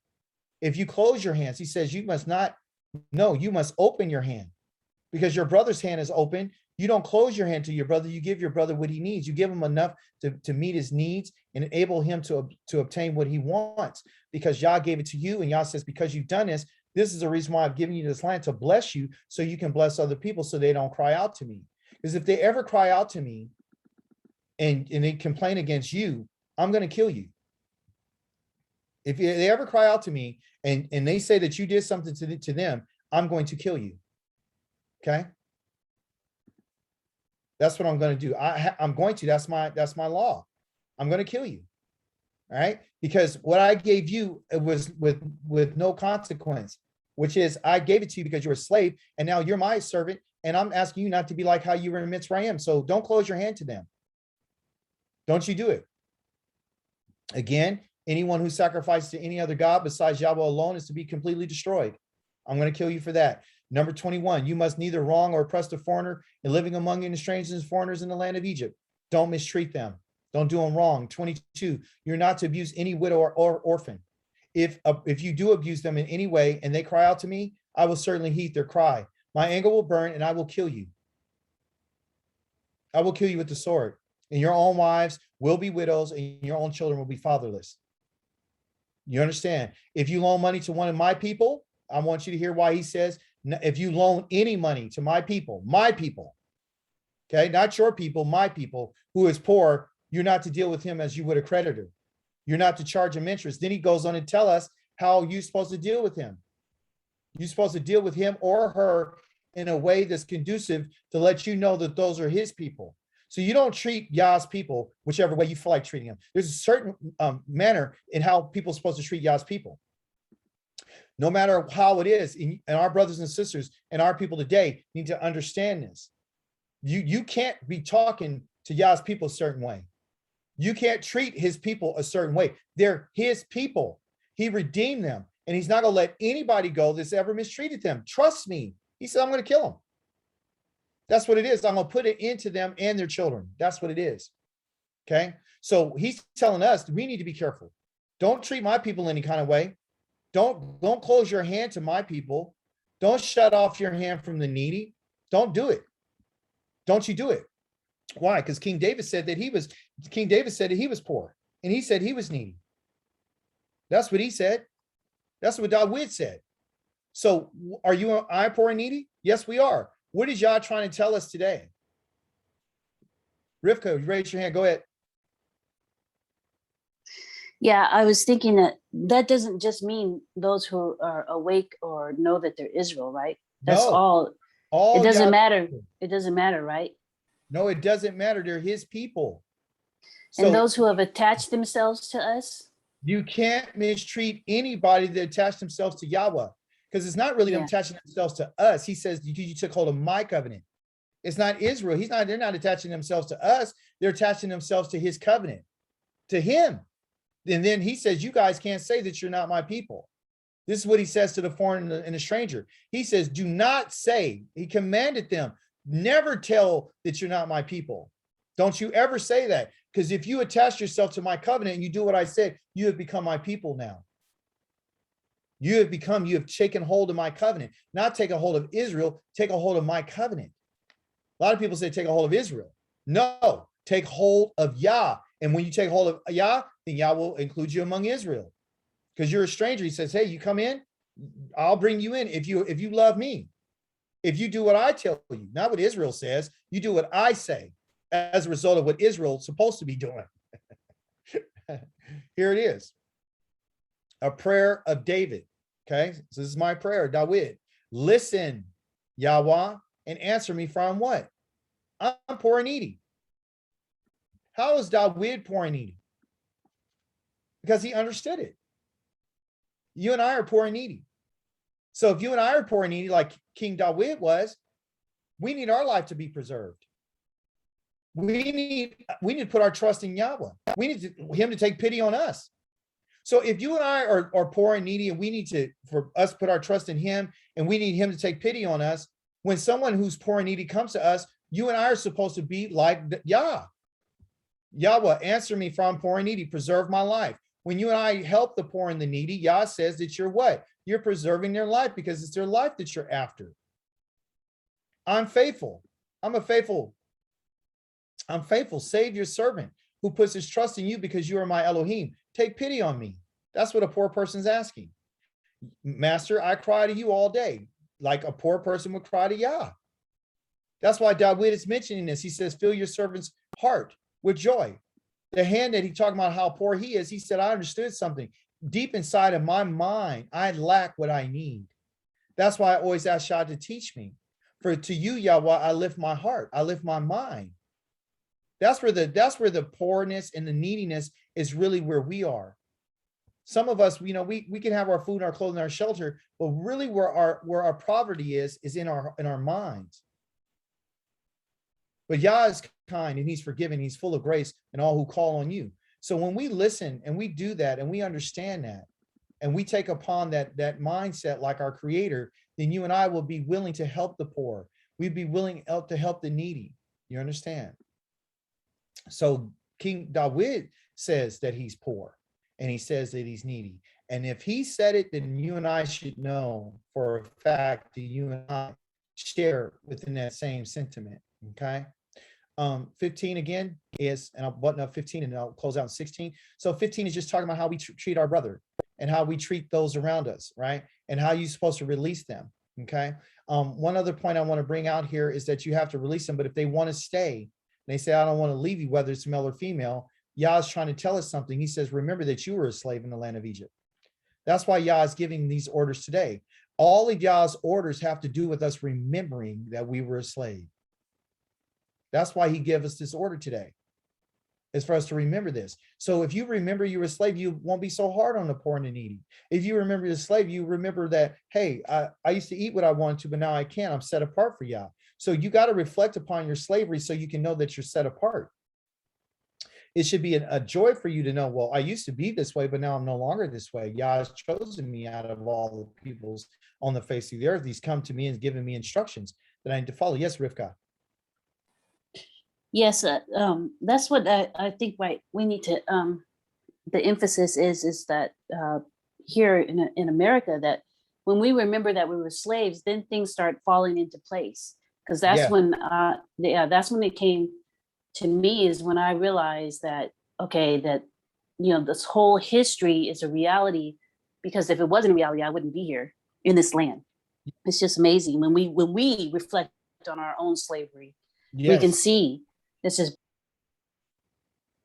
Yes. Praise the Holy One of Israel. And I like what you said, because it's not until you reflect on the slavery piece that lets you know, like, okay, which brings us into our next segment, which talks about these Moedims, which are the festivals that Yah says that he sees, okay, at these festivals. So one of the things that got me was when I used to read this, I said, okay, he wanted us to this was a command, by the way, observe, meaning to do, okay, guard, to remember and to do. Remember this month, Aviv. This is the month that he tells us to remember. It's the first month in the Hebrew calendar. And I need you to guard and to do the Pesach, okay? And he's telling them that I need you to do this in this month, okay? So we all know that. And he talks about those things. He talks about the offerings that are supposed to be given for Pesach, right? So he talks about, we know it as being, the way that he came and delivered us. There was a goat or a lamb that was offered. And here he says that when you do this Pesach offering, it has to be from your flock. And here's the key operative word, and your herd. So he's not talking about how it was in Egypt. What he's saying is when I bring you to the place, the makom.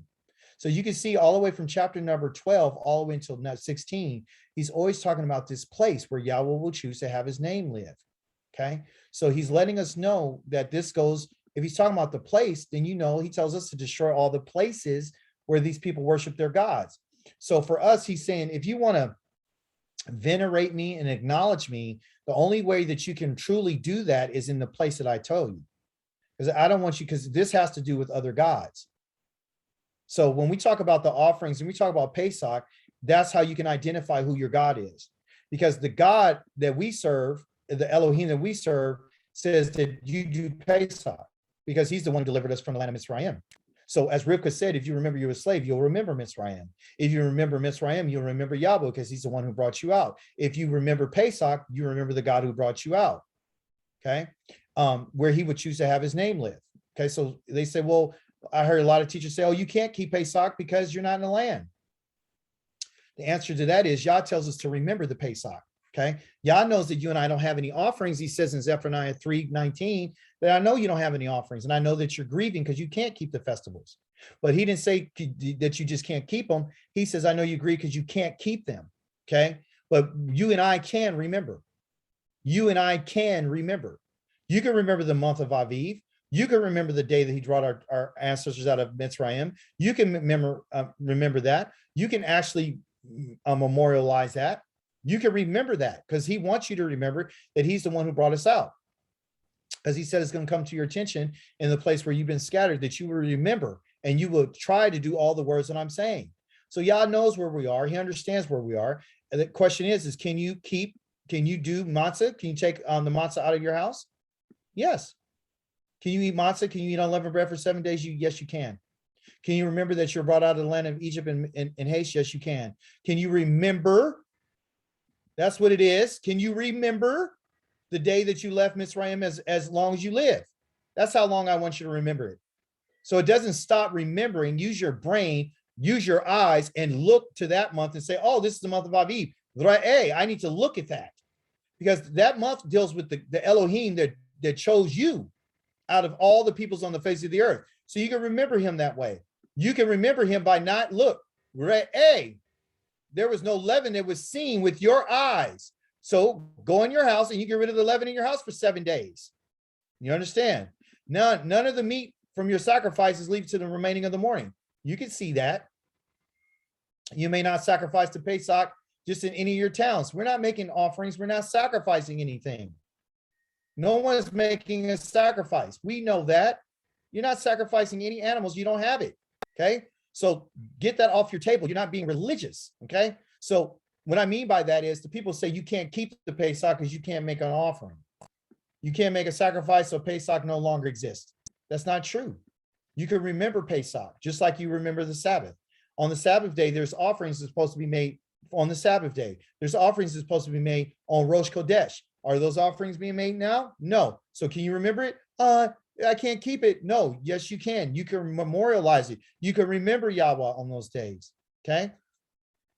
He says, but at the place. So he's talking about a national, when Israel comes together, they're supposed to go to the place when they're there to do the Pesach, and they will do that again. Okay. What else do we have? He says there's another. So we got Matzah and you got Pesach. The next one is called Shavuot, which is the Feast of Weeks. Okay, so we're going to scroll down to Feast of Weeks. Here it is. Again, chapter number 16 tells you to what? Remember. That's what these are for. Remember that you were a slave. That's what I want you to remember. Because if you remember you were a slave, you'll remember that, oh, I came out of Egypt real fast. That's why I got matzah. You remember you're a slave. Oh, that's why he delivered us with Pesach. That's why they ate lamb. If you remember Shavuot, you remember, oh, that's when he gave us the Torah. That's when he gave us these laws. Okay. Remember the Sukkot. Why? Because when we came out of Sukkot, we lived in tents. Because if you remember these times, you'll remember who's the one who delivered Israel, your God. Your Elohim who brought you out of Mizraim. That's the only reason why you're supposed to remember these things. So Sukkot, Shavuot, and Pesach or Matzah are for the purpose of remembering. Why? To go to the place that he told you. But we don't have that place. So do we not remember? No. You and I need to put our attention towards that place. You and I need to remember Yerushalayim. You and I need to remember the temple. You said, well, I don't have it to remember. No, the Psalm talks about it all day long. Isaiah 49 tells us that, you know what? 49, or was it 49 to 55? It tells us, you remember Jerusalem. Why? So you can remember what Yah says. That's where his name is at. So if you remember Jerusalem, you'll remember, oh, this is where our Elohim is. If you remember these times, you'll remember that's our Elohim. So you won't get caught when somebody says there's another God, a God that you don't know. That's why he wants you to re'eh. And so Yah directs our attention to these days for us to rejoice. Because remember, he's talking to them, but you and I are in exile. So he's saying, listen, at those festivals, I needed you to direct your attention, because when you get to those festivals, because that's what they are, you're going to rejoice at those festivals. Samka, you, your sons, your daughters, your male and female slaves, and the Leviim, the foreigners, the strangers, and the widows. So don't you see all the people that he says never to do wrong or right in front of that you celebrate with? These are the people that Yah wants us to be accountable for. The people living with you. It's a community, right? So then he talks about you're supposed to keep that festival for 7 days, okay? Why? And what? The place the Yahweh chooses. Well, we don't have that place. No, direct your eyes. If you look at the place where Yah says, you won't look to another God.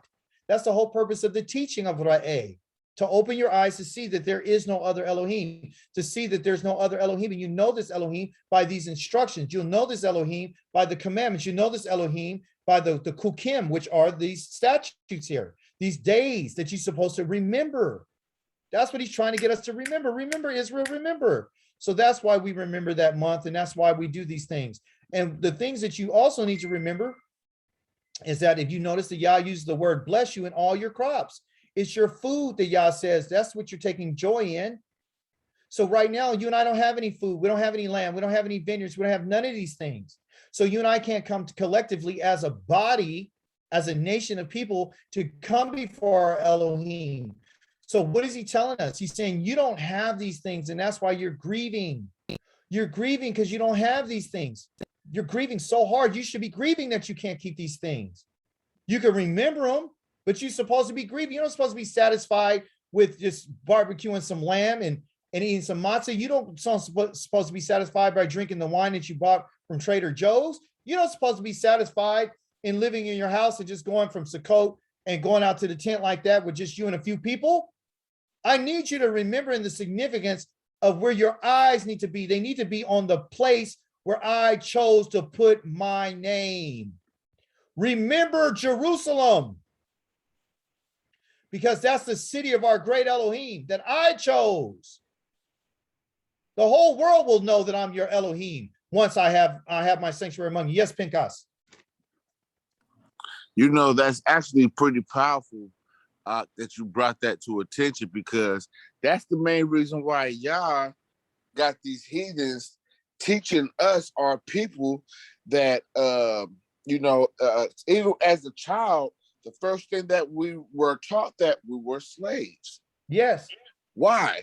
Because he wants us to remember what he did for us in Egypt. So now it makes complete sense. But our people get mad at these other nations, blah, well, you enslaved us, and then that hatred comes, but we got to remember the instructions that he left us, not to be mad at the stranger that he told us in Deuteronomy, because he made them the head and us the tail for our transgressions. Yes. All praise to the Most High. Holy, praise to the Holy One of Israel. It's all about him telling us that you guys were slaves. And if you remember that, you'll remember that I sent you to the places I sent you to enslave you, to bring you back to your attention. So you can start, it's the pressure, it's the affliction that's needed. And it's necessary for us to turn to Yah. That's why he sent us. So I'm not mad at the nations. They're going to have a problem on their own with him. He chose them to use them as us as their whipping boy. He uses the nations to discipline his people. Okay. So we're here in closing. He says this 3 times a year, just like, once a year you bring your tithes, every 3 years you bring it to the Leviim, at the end of 7 years you release. This God's letting us know, look at these times. At this time, I need you to direct your attention to this month. These are the things that you and I need to focus on. He says 3 times a year, 3 times a Shana, Shalosh Shana. I need you to what? All the men. I need all the men to appear before me, in my presence, before my face. Where? In the place where he chooses. If you notice, this has been the theme the whole time, right? In the presence where he sees his name, not where you want to put it, where he sees it. And why?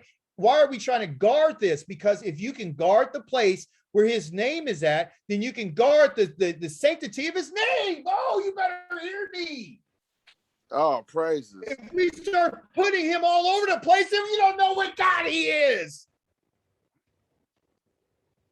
If you can worship him anywhere you want to, then it could be any God. It could be the God of Sacramento. It could be the God in Missouri. It could be, that's your God. My God over here lets me to do this. My God says I gotta do this. My God says this. Oh, my God over here. Listen, people. There's only one Elohim, and he puts his name where he wants to put it. So you and I can always look to it, right? To look towards a place where he chose to put his name. In Yerushalayim, in the city of David.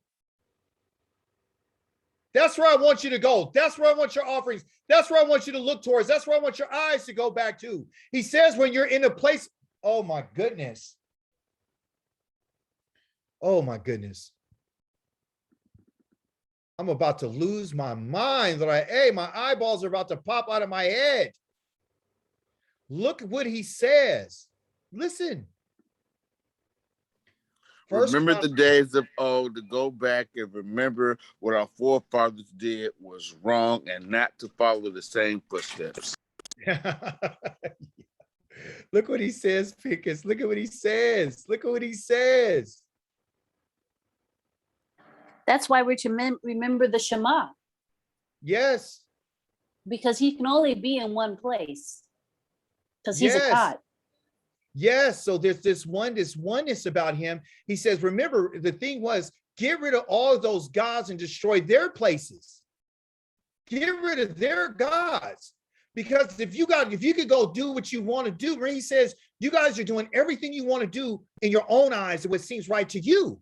What I got to do is change your ideas, because every time you set up an altar and go somewhere else to worship, you're not bringing unification to me. You're not being Yakad. You're messing with my thing. I'm one. I'm one. So listen what he says. He says this in chapter number 6, and I believe it's in 36, I think, 6 and 36 or 34, where he says this. Praise be the Holy One. Here it is. If they, your people, sin against you, right? And there is no one who doesn't sin. Listen to me.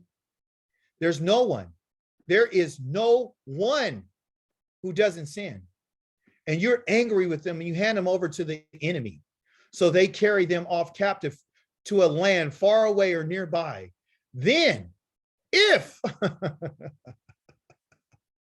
they come to their senses in the land where they have been carried away captive, and they turn, shoo back to you and make their plea in the land where they are being held captive, saying, we have sinned.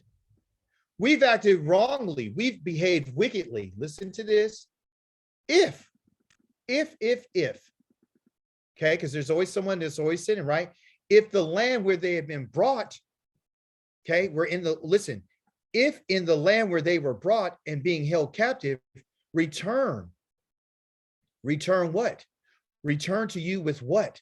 All their heart and all their being, and pray to you toward their own land, which you gave to their ancestors toward the what? You better hear what he said. You chose and toward the house that I've built for your name. Then from heaven where you live, hear their prayer and their pleas and uphold their cause and forgive your people. Forgive them. Forgive your people who have sinned against you. Forgive them while they're in the lands of their enemies. Forgive them. Forgive your people who sinned against you. You understand? This is what he's talking about. This is what Yah is talking about. Do you understand? I hope you're hearing what I'm saying to you. It's about the place where he put his name. Yes, Rivka, I see your hand.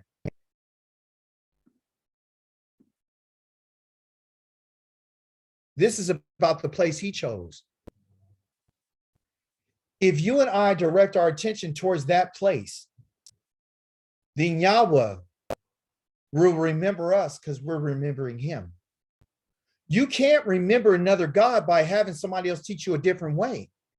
You only learn to fear Yah through his commandments. You only fear Yah when he gives us instructions. You only fear him when you're following him in the way that he chose for us to follow. We got to direct our attention back to that place. That's why he says, hey, Yah says where he sees. That's why he wants to see us every three times a year, where he can set his eyes on us. That's significant, Israel. I'm trying to let us understand something.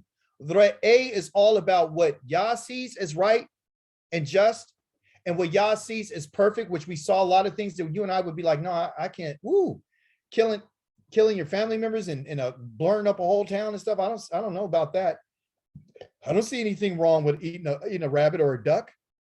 I don't see anything wrong with this or that. It's not what we see, it's what Yah sees. What does he see? What does he see versus what you and I see? He wants us to look. If you and I start looking at things the way that he looks at it, then we're going to be okay. If you and I direct our attention and our vision and our sight towards his commandment, we're going to be okay. We're going to be all right. If Yah finds out, or Yah's going to find out if you and I love him. That's why he puts your mother and your father, your brother, your sister, your wife, and your best friend in front of you to see if they're going to turn you to another God. Chapter number 11, verse 26, all the way to chapter number 16, verse 15, tells us everything that Yah wants us to look at. You guys, this week has been one of the better weeks I've ever had in the Torah, because Yah is showing us something about the God that we serve is isolated to that place. Now, you and I don't have a temple. We don't have, a place to go. We don't have offerings. We don't have the cattle and the fruits and the vegetables. We don't have the wine and the oil. We don't have anything to anoint ourselves with. We don't have none of that. But I want to tell you what you do have. You got the Torah. You got the laws of Yah before you. You got the Shabbat in front of you. You got the love that you showed your love towards Yah. You got opportunity in front of you. We do have that. Well, you got Thanksgiving that he says, if you offer your Thanksgiving to me, because I'm going to tell you something. let me show you what Yah says that I did ask you for. Because they were saying, well, we don't have what you want us to give you. But I'm going to show you what he says, and then I promise I'll let you go. It's in the book of Jeremiah. It's in chapter number 7. It hit me real hard when I read it, because I was like, wow, are you serious? It's like, yeah, you guys are saying that, you know, chapter number 7. You guys are saying that I wanted something that I never asked you for. And that's not true. You guys are saying listen. Let's see, worst number, my anger will be poured out on this place and animals. Okay. So this is what Yah says. Okay. Chapter number 7. Yah was having a problem with Israel because he said, you guys are just doing stuff to make me really angry. Okay. That's what you guys are doing. You know, he's talking about how their children would do things. He says, he said, don't you see what they're doing in the cities of Yehuda and the streets of Jerusalem? This is what he's asking Jeremiah. He said, the children gather the wood, the fathers light the fire, and the women knead the dough to make cakes for the queen of heaven. Okay. Which is, they call her Asherah or Ashtoreth. Okay. And Tammuz's mama, Samiris. Okay. A lot of different study. He said, and just to provoke me, they pour out drink offerings to other gods, because that's what the problem is. He hates the fact that we are always messing with him. We're provoking him. He said, are they really provoking me? Are they Ashawa, or are they provoking themselves? Right? To their own ruin. Because I'm going to bring something on them. Therefore, here's what Yahweh Elohim says, because it's always about what he says. He says, my anger and fury will be poured out on this place, on the Makom.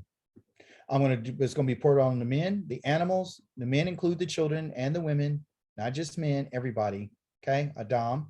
Animals, trees, in the fields. I'm going to do the men. I'm going to do the animals. And I'm also going to destroy the trees in the fields. And I'm also going to get rid of the produce, because that's what it's about. It's always about men, human beings, animals, trees, and the produce that are growing from the ground. That's what Yah's fury and his anger is going to be poured out on these things. Okay. And it will burn without being quenched, because Yah uses fire for judgment. Thus Yahweh Zavaoth of Israel. Okay. Thus says Yahweh Zavaoth, the Elohim of Israel. You might as well eat the meat of your burnt offerings along with that of your sacrifices. Why? Because there's a problem. Go ahead, Pincus.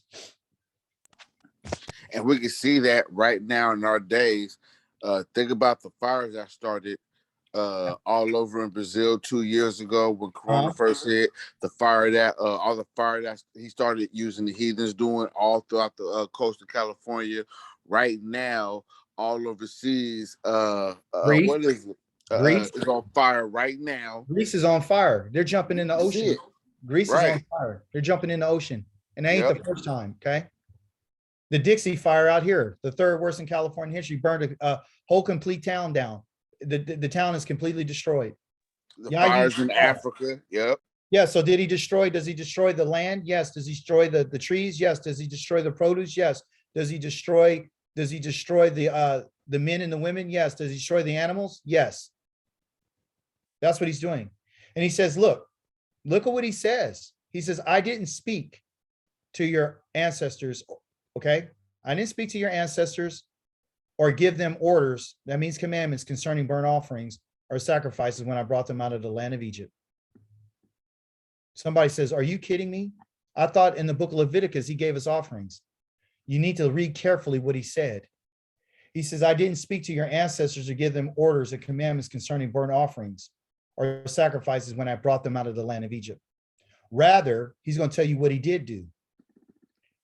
Rather, I did order them this. This is the order that I want to leave you with today. Pay attention to what I say. That's what I told you to give me. Then I will be your Elohim and you will be my people. In everything, you hear what he said? In everything you live, you don't think, you don't spiritualize, you live according to the way that I ordered you so that things will go well with you. You got to pay attention to what I say. But what? But they neither listened nor paid attention, but they did something, folks. They lived according to their own plans and the stubbornness of their evil hearts. Thus they went backwards and not forward. Now listen. You have done, and that's what he's talking to us today. Oh my goodness, look what he's saying to us. I cannot stop this because he said it. Because I'm going to stop reading when he says to stop reading. You have done this from the day your ancestors came out of Egypt, even until today.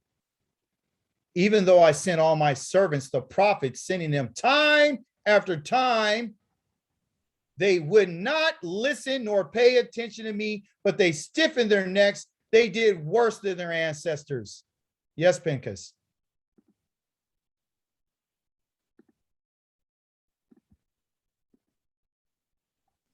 No, that's my fault. I lowered my hand. That's No worries. No worries. Listen, you did worse than your ancestors. So you tell them all this. So he said, tell them everything I'm about to tell you, but they won't listen. When Yah's brought our people out of the Egypt, he didn't tell them, hey, I want all these sacrifices and offering for you to serve me. Guess what he told them? You can find this in Exodus chapter, and I think either Exodus 16 or 17. It's at the waters of Marah, where they had the bitter waters, and he gave them commandments there. So before he gave them the covenant, he gave them commandments at Marah when he turned the water from bitterness, because it's called Marah because it was bitter water. He spoke to them and told them, all you got to do is do what I say. When he gave them before he gave them the 10 words, before he gave them the 10 words out of the fire, he sent Moshe to tell him, just tell him I said this. And guess what they said? We'll do everything you said.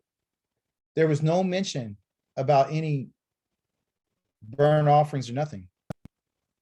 We changed the relationship when we served another God. That's what got us where we are today. The golden calf is what caused us and pushed Israel into having to get sacrifices. That's what pushed them into it, because prior to that, there was no sacrifices that were giving in that manner. Yah was trying to remember the Day of Atonement is to remember what Yah has done for us for not killing us. It's not just to have your sins forgiven. It's to him. That's the day that he decided not to kill us. That's the day he decided to atone for us. That's the only reason why you keep the Day of Atonement. It's not for any just religious day. It's significant for you to remember that you made a golden calf and I was going to kill you. That's what that's for. So if Yah says I never gave any commandments for offerings, and all I ask you is to do what I say, then what he's telling you and I today is this: I don't need your offering. I never asked you for it. I never asked your ancestors for it. The only thing I've ever asked you to do is the same thing I've been asking for the whole time. Do what I asked you to do. Do what I say. I never asked you for nothing else. I never told you to kill an animal. I never told you to kill a person. I never told you to offer your firstborn. I never told you that.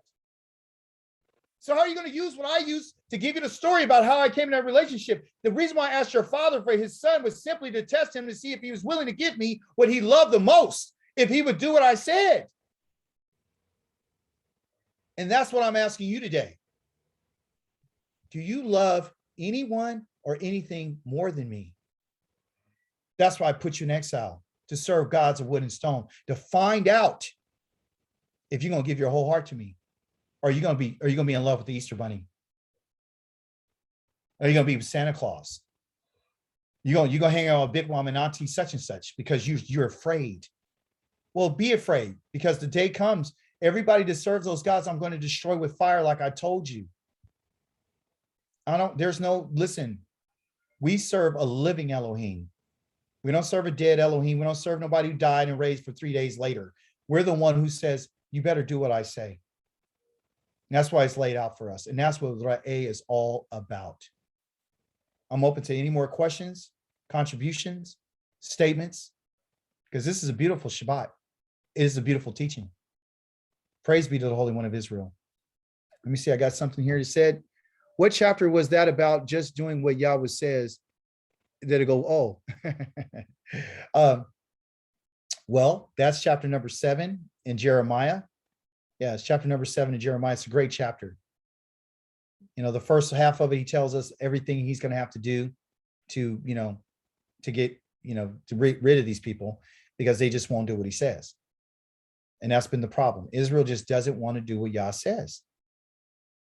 So that's where we're at. So we're at A, open your eyes for the things that Yah has said before you today. Any other contributions, questions? I'm open. Before we close out.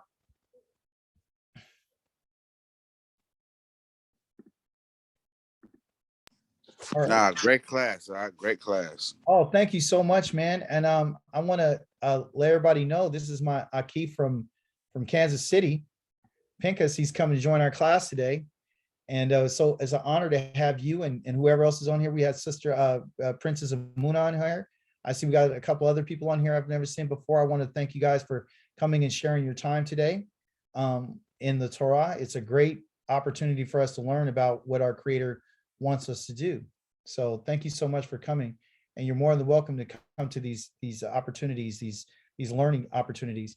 So I say Baruch atah Yahweh Eloheinu melech haolam d'yatzar or u'vorei koshek oseh shalom u'vorei lethakol. And what that says is, blessed are you, Yahweh, our Elohim. You're the King of the world. He is forming the light, and he's creating darkness, and he's making peace, and he's creating all things. Shalom.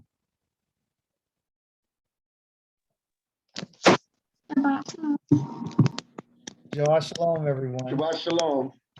Shabbat shalom. You guys have a great week. Okay.